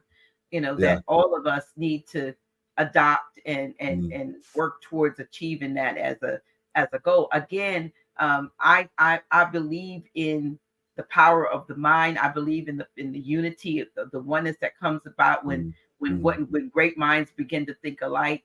And Mhm. we have to become, some of the, the other folks. I'm just going other folks Other come together folks. in what's called mastermind groups. Mhm. And they may be small groups, but these mastermind groups put their minds, their thoughts together, and they, for each, say there's 7 people in the group and 7 people have 7 goals. Well, they work on each one of those goals, but they don't work on 7 goals at the same time. They work on one Nope. goal at a time Nope. until it's achieved. And so each one who's a part of the group gets to be a part of the other's success. That Mhm. is what we Mhm. must become on a Mhm. grand scale. Mhm. We have to become our own mastermind group, which means, I like we that. come up with maybe it's not individual, but it's the things that we need to Mhm. achieve collectively. That, Mhm. if your thing is the food, and somebody else might like mine, I'm holistic health and energy work, Mhm. and somebody else might, be, whatever it Mhm. is. We need to come together and focus on that. Okay, got that Mhm. done. Right. Because Right. when our minds come together, there's nothing that we can't do. But Right. we have been indoctrinated into a separatist type of mentality. It's me, it's us four, no more, or it's me, mine, and ours. No, it's Us for no everybody. more. Us For for. no more. I Yeah, like but that. yeah, we all have to come to the Serious. point that if you've got a corporate, white collar job, or if you're Mhm. a street cleaner, we Mhm. still need to have the same liberties, the same housing, the Mhm. same access to medical, Mhm. access Mhm. to clean water, access to clean air, foods. Like those things are things that everyone should be. A decent shelter. No, It's no. crazy. I hear about people living in homes, with 27 rooms, and 14 bathrooms and 14 bedrooms, and Mhm. Mhm. 2 swimming pools, one indoor, one outdoor, Helicopter on the roof. helicopter pad, yeah, and all that. And they don't need it.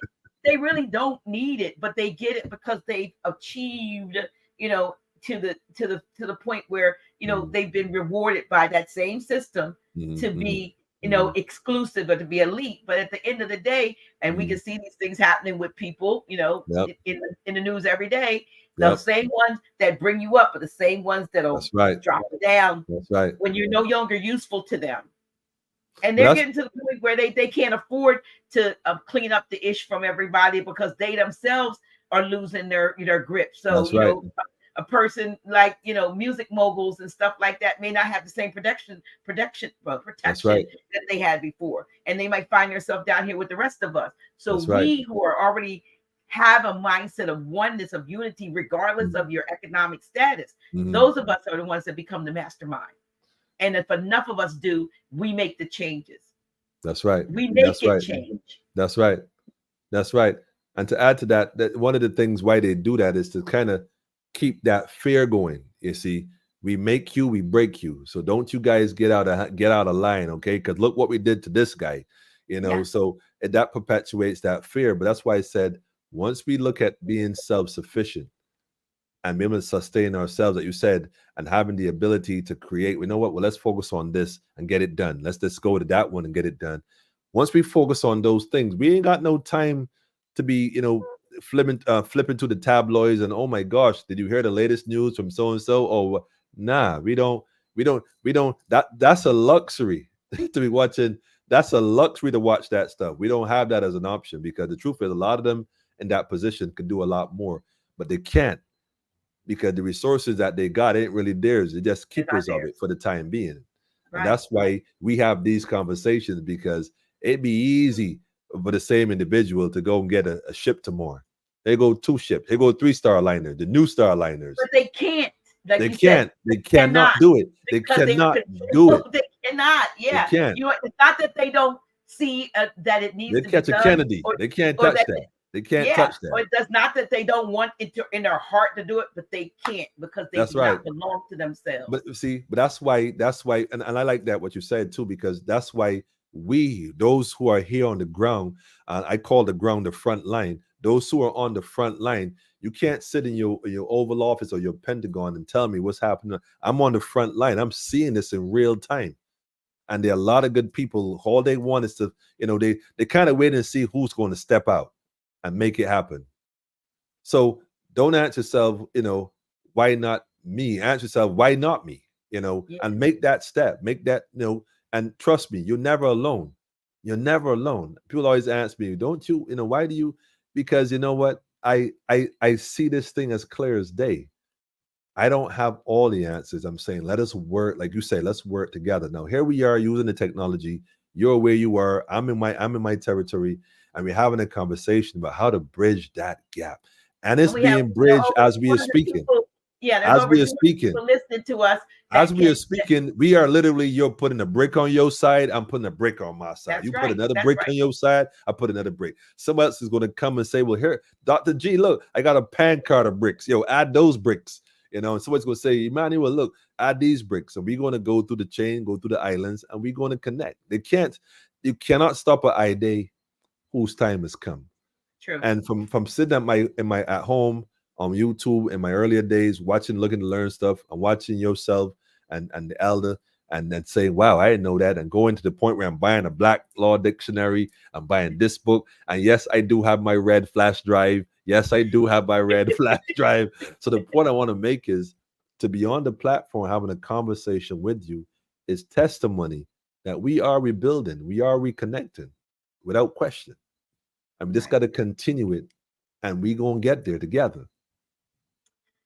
Well, we, one of the things that I think, you tackle a lot of subjects on your YouTube program, politically Oh man, incorrect, which, politically incorrect.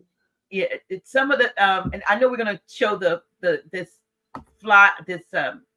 yeah, I'm gonna show this, right, and then but because you want to do politically incorrect first? Let's do that first. Yes, let's do that. Okay, yeah. I want y'all to, for those of you who are just becoming familiar with Brother Emmanuel, I want you to, subscribe to his channel. He's on Monday, Wednesdays, and Fridays. Monday, Wednesday, and Friday. Usually I was on Mondays, Wednesdays, and Fridays because of recently they were putting me in the little, the give me warnings and this kind of crazy stuff.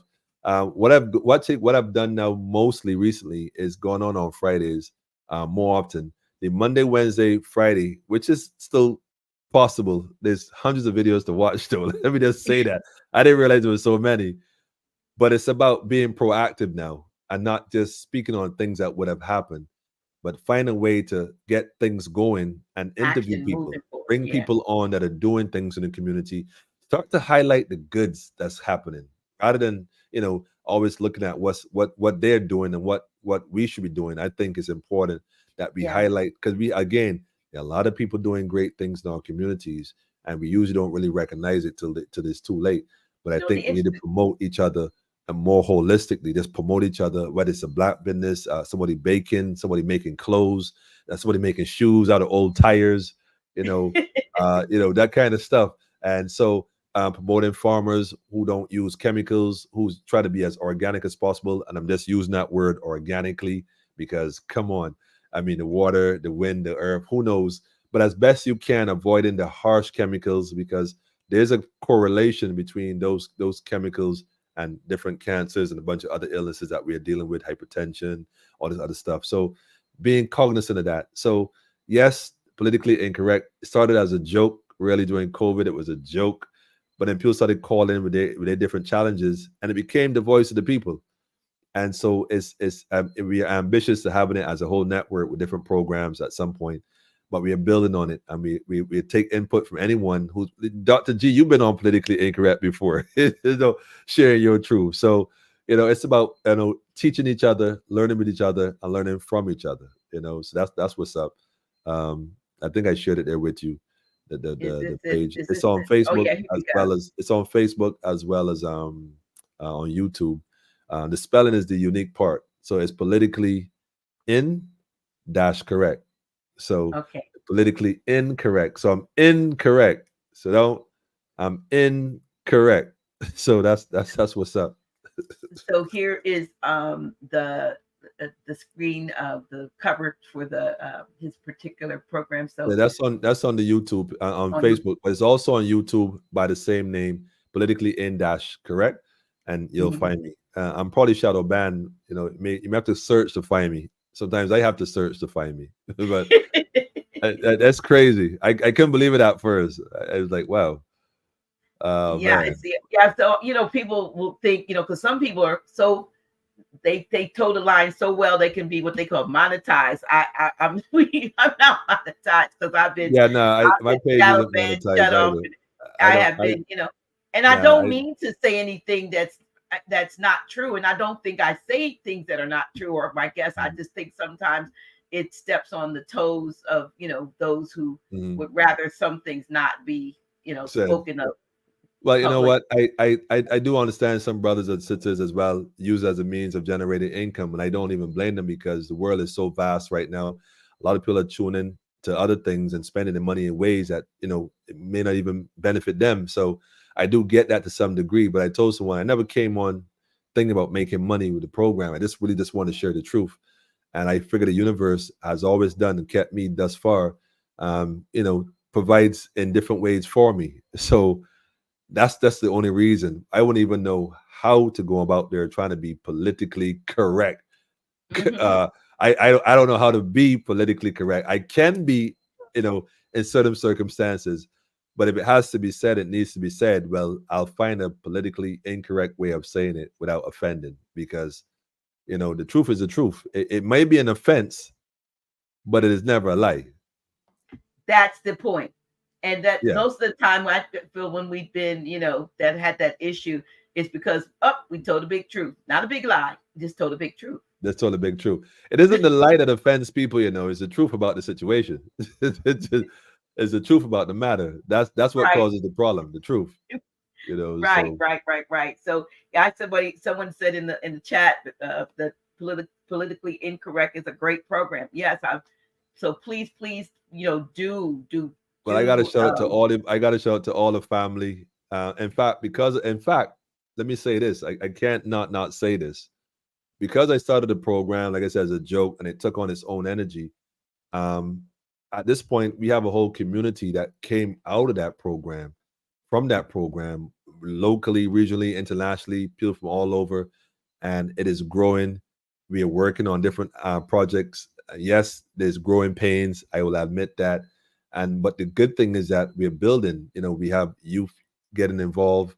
We're looking at wellness centers, helping the elderly in our community, families that may be taking care of their parents, maybe a little dementia and whatnot. It's challenging. It's really challenging. I never knew it was so challenging to take care of your own parent at a stage where you got to do everything for them, including sometimes, being that nurse assistant without an assistant, and still got to run Yeah. a household and children. And a lot of our sisters are going through this on their own.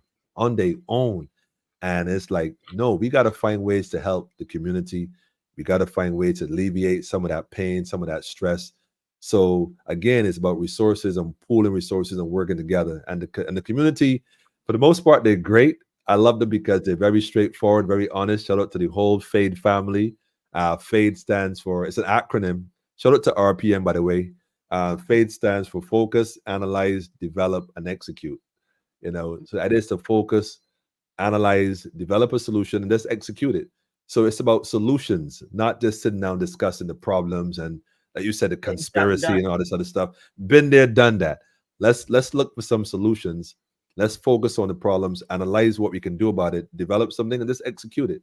And we go forward. If it works, we stick with it. If it didn't work, we tweak it, and we keep moving forward. And so, shout out to the whole family that made it possible. I definitely got to say thanks, because that pushed me in a position that I wasn't even thinking about. It was about just sharing knowledge. And here it is now. I'm connecting the region, connecting other people. People are calling from different places that you said earlier, from the Caribbean, from Africa. And it's like, wait a minute. That North America, Canada, you know, um, Guyana, which is South America. And shout out to Guyana, by the way, and the professor who's working on food security for the region as well. There are a lot of people in the Caribbean, moving parts, working together to ensure the Caribbean is safe, but also thinking about our brothers and sisters in the North. And so, like you said, let's rebuild the bridge. Let's Right. create that. Let's discuss how can we be of service to such an initiative. What I need to do on my end that could contribute to what you're doing on your end? How can I help you from here? How can you assist me from there? Because y'all are having your own challenge up there with the whole border issues and all the other issues going on and all the other propaganda and everything else. It's going to come a point where we're going to have to support you as your backup.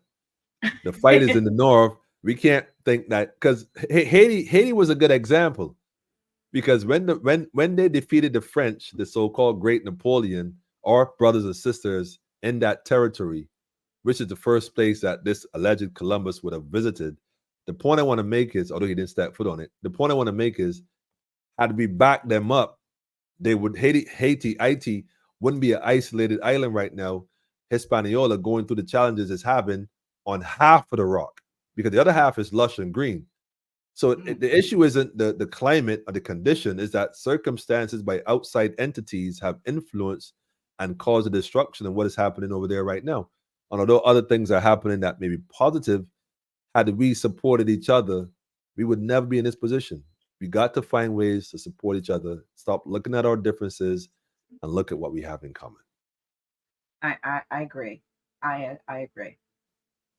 I agree. Totally. And yeah, so we need to, as we go forward with this, and I'm hoping that you could connect with Mama Callie and that group, that and where they could Yep. connect with Yep. what Yep. she's doing with the farmers and so forth. But someone said in the comments, and I do apologize, I missed where it was, but you know who you are, who mentioned a seed exchange. I saw that, you know, and I get to thinking, we get watermelons with the seeds and spit them out or grind them up in the juicer. But maybe, not maybe, but we should start saving, because you don't even know when these things are there'll be, we already know they're seedless watermelons. There'll be seedless cantaloupes and seedless.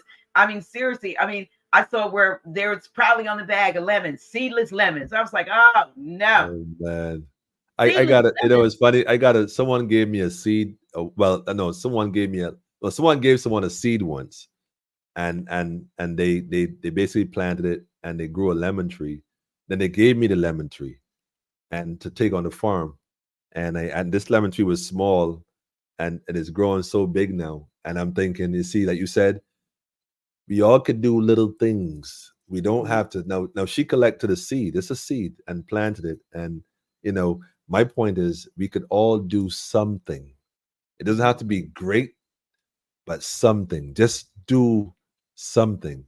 And collecting seeds, people say, "Well, how you know those seeds aren't modified seeds? How you know they don't aren't?" Listen, man, we could spend all day again debating all this stuff. Why don't you go set a lab up and go test it? How that sound? We got to work what we have until we can do better. We got to do what we can do until we can do better. But let us start, for heaven's sake. Let us just start and do something. The people amongst us that have the knowledge. Shout out to Bishai, by the way. There's an elder in St. Vincent. This is, one of my elders. This is why, coming to come to agriculture, you got to talk to him. Listen, he's an elder. He knows it tall, like super tall. And this is why I go sit and listen to. The elders know, no, not that one, this one. No, not that one, this one.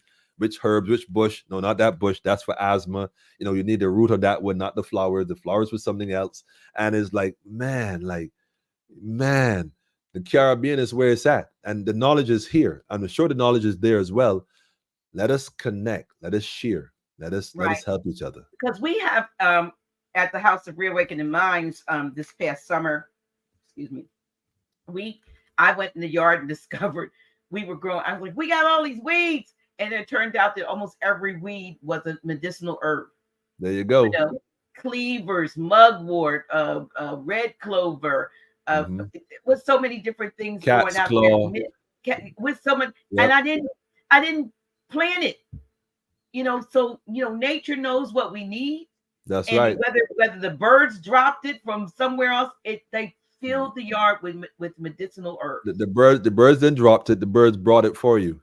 Okay, that's what I'm saying. They planted it, but they brought it for you.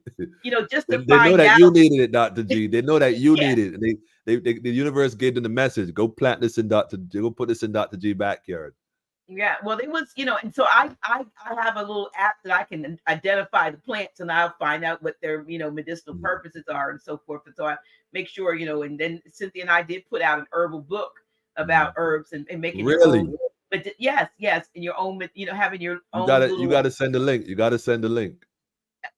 Yes, I'm gonna have Cynthia. Cynthia, if you're in the chat, please put the link out there for the book. Yeah, do that. Yeah. So, but yeah, so we know how important it is to be able to be in control of our own health and well-being. That we know that for every pharmaceutical, there is a natural alternative. I want to say there was a natural origin that the pharmaceutical, that's right, took and put in their proprietary information to create something that they could a synthetic version of the original. Yes. But there's things out there for everything. Almost everything that we think of that you can get something for sleep, you can get something to lower your blood sugar, your blood pressure, to deal with your kidneys. Get some milk thistle, It's so many different things, things that are there that are natural that you can do. And we've been so reliant on these pharmaceutical drugs that have this long list of side effects and contradictions that, when you take it, but you could end up blind, crazy, or dead. But you said they were the side effects. I told someone those aren't no side effects. That's the effects of taking that. That's not on the side. That's for sure. But you're right. There's so many things that we can incorporate. And that's the whole thing. I may have some plants that are indigenous to this territory that you may not have in your territory. And you may have plants in your territory that I don't have in mine. And even again, that's trade. That's trade. And so we must, like I was telling you also, the spice isles. Grenada is known for spices. Grenada have been trading spices before there was even a Columbus. So my question was, where were they trading these spices? Where were these spices going? If you're telling us that this whole story started when you came here and brought folks on a ship, it doesn't add up. In fact, outside of Jamaica with the Maroons, Grenada is one of the other islands that currently have indigenous Maroons still living there up to today. So it makes you wonder, like, wait, no. Half the story has never been told. That's why the rebuilding is happening now, because if we don't tell our part of the, well, let me phrase that. If we don't share our legacy, because I told someone we don't have a history, we have a legacy. If That's we it. don't share our legacy, then they'll tell it, and they'll tell it how they want to. So we Absolutely. have to do our research, connect with our own people, collect the information, and bring it to each other and share it with each other for sure. Absolutely. Absolutely. So we I hope that there's some, some people are going to reach out. And I should have, I know it's in the description of this, it's in the description for the show, your email address. My Did you email, want well, the pharmacy. Okay, let me just put it to out put there it in then. the chat? Yeah, put it in the chat. The pharmacy. Well, let me see if I can find it here. I'm sure I I can. love the fact that the pharmacy is spelled pharmacy, But FAR, right? the M A. pharmacy, the Yeah. pharmacy. Well, the pharmacy where food is or medicine. That's where it came from. The term, Okay. the pharmacy, pharmakia, the Spelled with an pharmacy, FARM. Farmacy, the pharmacy. Yes, yes. Where food is our medicine. That was the whole thing about what we represent. Having the food go back to the medicine, because all the, like you said, all those medications are based on a plant. I mean, a synthetic version, but it's based on a plant. So if we can access the food, we can heal ourselves through the food as a people, because the trauma, the generational trauma that a lot of us still carry and we're working on. Sometimes we're eating the same foods that our grandparents or our ancestors ate. Not that all of it was good. It's, in fact, there's some foods that we really should stay away from for a number of reasons. And Yeah. if we can get past that food part, we can start looking at healing our bodies. A lot of these diseases we have are based on this poor diets. I mean, seriously, because a lot of the foods that we do get have a variety of issues. We won't go through the list in terms of this one is that, this is that. But getting back to eating for ourselves, eating for our people, our systems makes a difference. And that's the key, because then we can look at healing holistically. And once we heal each other, heal ourselves and heal each other, then a healed people is a healed nation. A sick people is a sick nation. And it doesn't matter how, again, we talk the knowledge we have, the documents, all this stuff. It doesn't matter. We are just a sick people with paperwork. That's all it is. We gotta heal consciously, recognize that sovereignty is consciousness. It's consciousness. There's not a million pieces of paper you have that stays you're sovereign. If you're not sovereign consciously, it doesn't matter. The system going to chew you up and spit you right out, because you have to know yourself. You have to know your own standing within yourself. And the best way to do that is to connect with your divine self, your spiritual essence. And food is a way to connect with that. So the diseases we have, we got to eat right. We got to eat right. We got to eat right, Dr. G. Get our exercise in. Go to the beach. Get your swim on, Dr. G. When you come down here, Dr. G, right?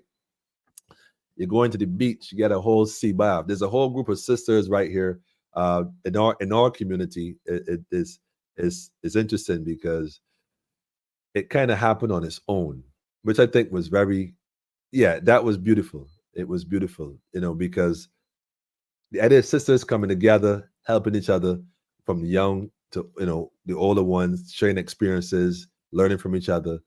It's how we do this thing, how we heal this thing. So there are many sisters here who would benefit from your works. I'm sure there are sisters here who you yourself will benefit from. And that collection, that connection, I think is long overdue. And I'm looking forward to seeing that happen. Shout out to Gemma, by the way. I see Gemma is in there somewhere. And the whole, like I said, the whole Faith family, the executive council, everybody else. We're doing things. And I'm happy that you give us the opportunity to come on your platform, to come and share with your family, your community. Because I always tell people, when you see me, see a nation, because I'm never speaking for myself. I never represent myself. You see me, but I'm many, to use that term loosely, So we definitely want to thank you for having us on here for sure. Just the beginning, by the way, because I can see there Yeah. works to be done. Oh yeah. We have to continue this. Like I said it in the intro. I said the first, but definitely not the last. And For sure. some For people sure. it's easy to have a conversation with, and others, I've had conversations with some guests, few that it was like pulling teeth, and like you kind of like what can I say next, or where am I going to go for this? But it's easy, and then we like so you and I have been dialoguing off and mhm, on for mhm, 2 years now, a little over mhm, 2 years mhm, actually, mhm, mhm. and it'll be 3 years come April. So Wow. it's been Wow. it's. I'm glad to, finally to have you on this platform Mhm, so that those mhm, who weren't aware mhm, of politically incorrect and Brother Emmanuel Beryllia now know who you are and know what you bring mhm, and how mhm. inspirational you are. And I'm pretty sure that the young people that you work with, like you said, you're not just teaching them how to to farm and so forth, but you're helping them with self-esteem and That's right. they're growing, if you will, spiritually or That's right. intuitively, or using their gifts, finding out what they have, That's right. because they are so important. They are so That's right. important. So if they're going to get on TikTok or Instagram or whatever, we want them spreading, not just spreading all the Mhm, gloom and doom of what has happened, mhm, like you said, but we want mhm, them to be able to get on there and motivate, for sure. motivate and move people into, to action. Because For you get a sure. lot of the heavy stuff coming weighing you down, but we need to uplift stuff. We need our young people to do that, and we That's need right. them to know that we not only because we are dependent on them, but so That's on right. our yeah, because like you said, taking care of elders, and so Mhm, forth. We we mhm, we mhm. have not raised young people to the extent now that they even have that kind of a heart for taking care of their elders. Oh man. We in, And it, you know, that's we're in sad though. trouble. We're in But trouble. that's the G. That's you. If you think about what you just said, it's serious No, because if we didn't teach them that, when we get to that stage, what are they going to do?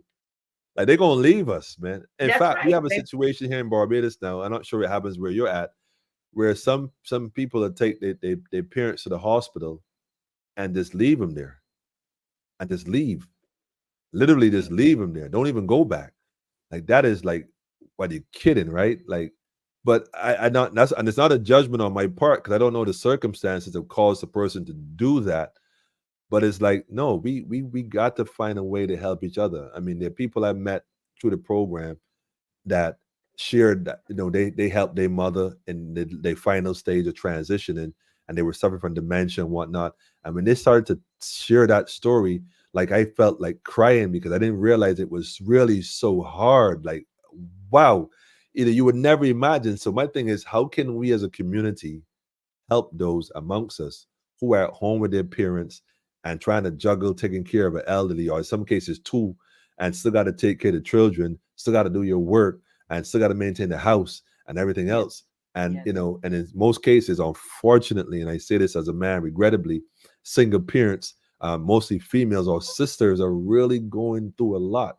And so the men got to man up, man. We really got to man up and start to do the things that men need to do, and restore our family and keep the house and the household intact. We got to find ways to help our sisters. We just got to find a way, and somehow we're going to figure it out. But we got to find a way. It's just too and much, you're man. It's yeah, too and much. some of the stuff that's happening with the Alzheimer's and the aging and dementia are things, again, it goes right back to food. Yep. It goes back to aluminum Yep. products and different things that might be contributing to that. So we've got to learn Yep. those things, and we've got to teach our children, that these things, while they may be conveniences, there's a side effect to Yep. going this route. So if you want to keep yourself and your elders out of the early nursing home or whatever, or you having to take care of them, then you got to take care of Got to yourself now. feed them. Going right back to the food. That's why I'm saying again, what we are doing in the region, and I got to definitely shout out St. Vincent and the territory known as Yarramin, known as St. Vincent.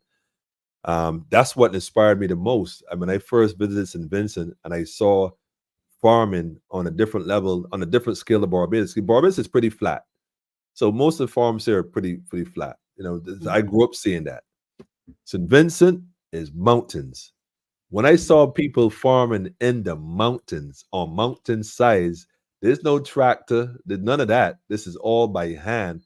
I'm thinking, wow, watching people run up and down the side of a mountain with a sack of, let's say, yams, 100 pounds on his shoulder to bring it down to where the truck can actually pick it up. If the truck can even access that close to the farm, then he has to go back and get maybe another 30 sacks. I'm thinking, wait a minute, you got to be kidding me, man. Like, Mm. just a profound respect for farming and farmers that I've seen in St. Vincent, and inspired me to really like take this thing very serious, because there are people who live this daily, and they do everything they can to make sure. St. Vincent, for example, at the height of it, was feeding Barbados, Antigua, St. Martin, Tortola, the Virgin Islands, Europe, North America, Trinidad, by herself. Mm. By herself, she's doing this. Wow. So Yes. I say that to say to you, like, wait a minute, hold on. We can do this. We can do this. It's just a matter of us. Like I said, we have so many different organizations. Let's centralize now. Let's centralize it and then mobilize it. Let's do that. So, like again, like I said, if I hope that others, those who are viewing, or not, who are not, were not familiar with you until tonight, will reach out and see how they can connect, and maybe even somebody might be saying, yeah, I want to start, you know, getting an import of what becomes import, right? Import of Mhm. fresh, vegetables and fruits from Barbados, and how can we make it happen? Or maybe even, like you said, coming together, regardless of what our belief systems are. So maybe, so we know now that there's a group in DC, and Yep. maybe they could expand that. For instance, That's the whole DC. idea. That's Yeah, that's that's the vision. What you're saying is a vision, and I'm so happy that you mentioned that. So let me just springboard on what you said briefly. Everyone doesn't have to be the importer. If right. there's already an individual who is importing at that level and has the clearance, unless you're like on the other side of the continent, there's no need to reinvent the wheel. Find ways again to connect, form alliances. Well, listen, brother, I heard you down there with Emmanuel collecting some stuff, bringing up some stuff. Yeah, we're bringing in a container a month. Well, guess what? We need a container too. Can you double that? Let me know how we can have that conversation, how we can expand this, and just Absolutely. grow from there. I mean, work together. Yeah, absolutely.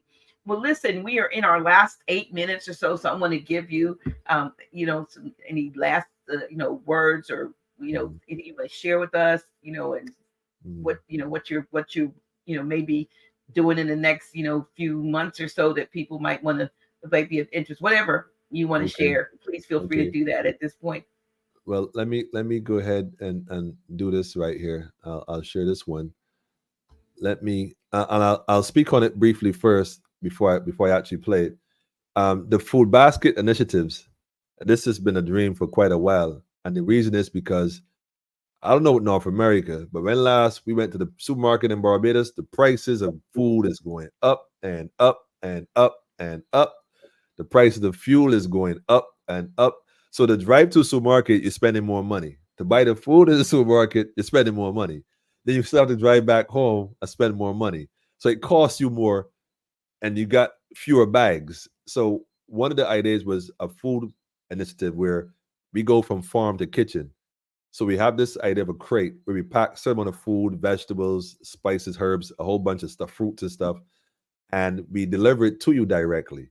Now, although that may work in a smaller territory, in North America, it can still work from a community standpoint. Again, if there's an individual bringing stuff in and you're connected to that individual, he becomes like a distribution center where he would supply you with X amount of goods that you would have ordered, and then you collect those goods, you pack those your food baskets for your community, people in your community, and then you distribute that food is then distributed in your community. And so one individual or two or three individuals in every community that have as that is establishing themselves or whatnot, or even a church, for example, even a church group can do this, even a conscious group can do this, even a school can do it by connecting with the individual directly and creating those food crates for each person within that circle, whether it's a church, school, community, whatever. Then you're supplying your people directly from farm, cutting out the middle people, all the supermarkets and stuff. We kind of getting rid of that. So rather than spending your money within these food chains, you're supporting the local guy, you're supporting the guy who's collecting stuff, even coming from the Caribbean. The idea is to build that bridge. And by doing so, you are at least ensuring that you have access to quality produce. And there you can't go wrong. So that's what we were starting this in Barbados to go from. So you don't have to go to the supermarket. We bring the savings to you. That was the whole idea. We bring the savings to you. So you get more for your value in terms of dollar value. No more value added chains. We don't want no value added chains. We don't want nothing with chains, quite frankly. We just want commodity and value commodity. And so that's why this video, this 30-second clip kind of speaks to what we actually plan on doing. You can go ahead and share that, Dr. G. Okay. Let me just go ahead and press play on it. Let me go. The pharmacy. Let me just pull this from the beginning. There you go. Become a farmer, plant up all the land. Shout out to Indara. Every day make a way, grow food and garden. Plant cassava, green banana, mango, cocoa, and sweet potato. Sour, turmeric, herb, ginger, moringa, corn and breadfruit, shadow, baby, arrow. Yes, that was the whole. They're singing about what's the Planted Farm. And in fact, Indra, she's an artist from Barbados, and she's pretty cool with this. So we do have permission to play this. I'll actually send you her. So you could go on YouTube and look her up as well. Beautiful sister, and she promotes planting food. And the video for that song is amazing if you'd see it as well. And so she's on board with this as well. But it's about planting food. It's about planting food. It's that time. It's that time. And by farming together, it helps bring a bond between people. So even if you're at home and you have your children, even your parents, if they mobile, go in your backyard and try to keep those seeds for the watermelon, keep those seeds for the cantaloupes. Try something, man. Try something. Plant some okra. Try something. Learn the seasons and stuff. But if it can't work on that level, then we down in the Caribbean, what we're saying is that let's find a way to trade. I'm sure there's commodities we can exchange, we can barter, however we do it. Let's find a way to connect, because it's going to come a time where they're going to regulate food as they know it. And we need to be able in a position not to wait till then to start, but already have a system where we could unplug from them and not miss a beat. And that's what's up. So in my final, for now, I want to say thank you again. Give thanks for the opportunity to share, which is more important, and also to learn, because I've sat and listened to you and the elder, for so long. Grand Sheik, he's just amazing in what he has shared knowledge wise. He's watching. I think he's watching. Well, if he is, let me just say that Barbados has an untold story. It's untold. The Caribbean has an untold story. And although I don't, and this is no disrespect to the sisters in North America, I personally don't think that anybody in the world, perhaps outside of Africa, has gone through the type of downtrodden behavior, disrespect, marginalizing, whatever you think of, than the women of the Caribbean. They almost have been forgotten. Forgotten. Other than a star here or there coming out, the story of the woman in the Caribbean, or African woman, what we call African woman, or what they classify as a Black woman, just using the term loosely here, very loosely. That story has never been told, man. The things I could tell you right here from Barbados alone, places like Codrington College that used to brand, the branding of the people back then who were enslaved with different things on their body. George Washington House is in Barbados. Did you know that? No, they have a house here. They have a house here that's preserved as if he left here yesterday. It's been preserved like he left here yesterday. Spick and span. George Washington, right here in Barbados. To be continued. Give thanks again. Shout out to everyone watching. Thanks for sharing your time, energy, and synergy. Shout out to the whole Fade family. And, the Caribbean, one Caribbean, man. We one people. The whole world, man. We one people. That's right. That's right. That is so true. I want to thank you. I appreciate you. I appreciate the work you're doing. I appreciate, and I have, I guess maybe a year or so had some contact with some of the sisters. Mm-hmm. And so, shout out to them and what they're doing, and the work they're doing to lift themselves and each other up. I think that's awesome. Shout out to Sacred Sisters, Sacred Sisters for sure. So we're doing some, we're doing our war, the women are ready, and certainly it is open to sisters everywhere. But we just had a meeting, an awesome meeting at Atlanta, And Yeah, I saw that. That's yeah, congratulations on that. Congrats on that too. That was thank amazing. you. I wish we could have Thank seen it on the Zoom or something. Yeah, I wish I had to push the record button. So, so, Yeah, yeah. But so I that think that you have to bring that to the you have to bring that to the Caribbean now. yeah, like I said, I'm waiting for the invite. I'll hop on Yep. American Airlines to come. It's a so, must. It's a must. uh, It's a must. so thank you, one and all. Thank you for all your comments and your input. Again, Brother Emmanuel, please put that email if you don't mind in the Okay. chat Yeah, sure, sure. if you Let didn't me just already. go ahead and snatch it. The I just pharmacy.fruit.veg@gmail.com. Let need me type that in here to know before I don't want to and go ahead and type it in. reach out to him. And thank you all.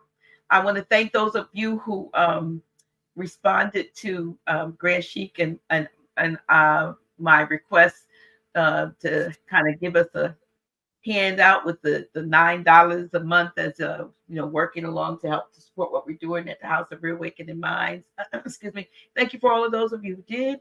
Yep, we got our halfway. We met our goal halfway. So we have about another week before we have to, do what we said we had to do for that one Mhm. thing. So if you want to support us in the meantime, we certainly will appreciate that. So we put that here. Um, and you don't mind me doing that to you, brother, man. That's man, come on, man. It's Just all make love. sure. No, so we are those of you who did, thank you from the bottom, very bottom of my heart. But those of you who did not see last I think Friday the 17th, like whatever date it was, when we did our last live, we shared some things with you, and we are looking for those of you. You may not be part of our 40/40 legacy group, but we also have a sustaining level, and you will be recognized for your support. Not if you give a donation of at least $9, excuse me, a month. We just appreciate it. And we will use it, put it to good use, because we have a lot that we're putting out. We're not doing salaries or anything for anybody. Just, we have a building, two buildings now. So we got to Wow. take care of all that stuff. Still trying to get the one renovated, finished, so we can have it ready for our next big event coming up. Want to make sure I have you all save the date. April 27th, 29th, 2024 is our Spring into Action Conference. And we want to see everybody there. But, we want to have everything in place by the time that comes around. So again, Wow. thank Wow. you. Thank you. Thank you. Wow. Wish we could get you over here, I'm inspired. I was gonna say I'm inspired. I like like I said, we're growing, we're learning. And I would admit, I'm inspired by you have a whole plan for next year, kind of line up already. And I'm definitely gonna be talking to you about, putting things in process and even connecting you with people here that we can have that dialogue. We have some more dialogue for sure. Maybe I'll be do a Zoom and have a little one-on-one meeting, Sure. Yes, of and course. Of course. we can go from there for sure. But thank you again, and Thank you. everyone making it happen. To be continued. Thank you. Thank you. Until next time.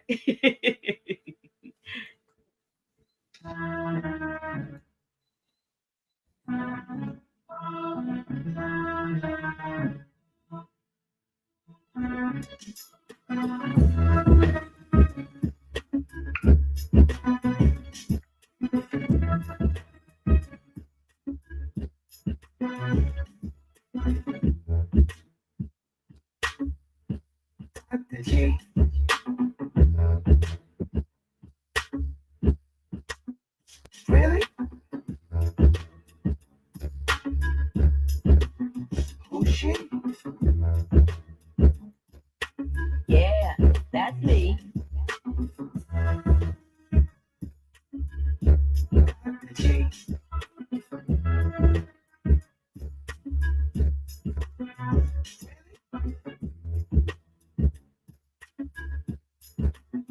Who's she? Yeah, that's me. Dr. G.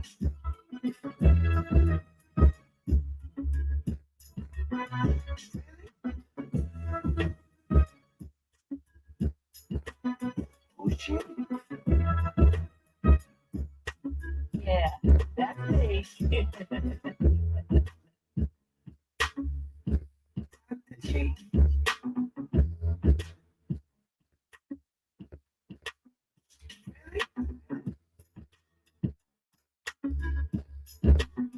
Who's she? Yeah, that's me. That's she.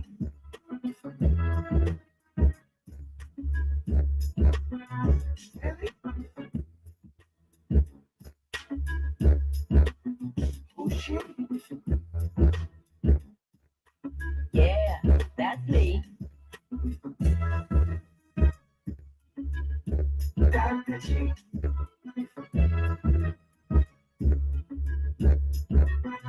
Really? Who's she? Yeah, that's me. That's she.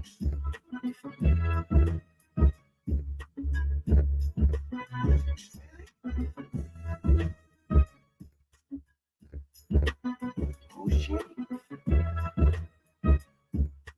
Yeah, that's me.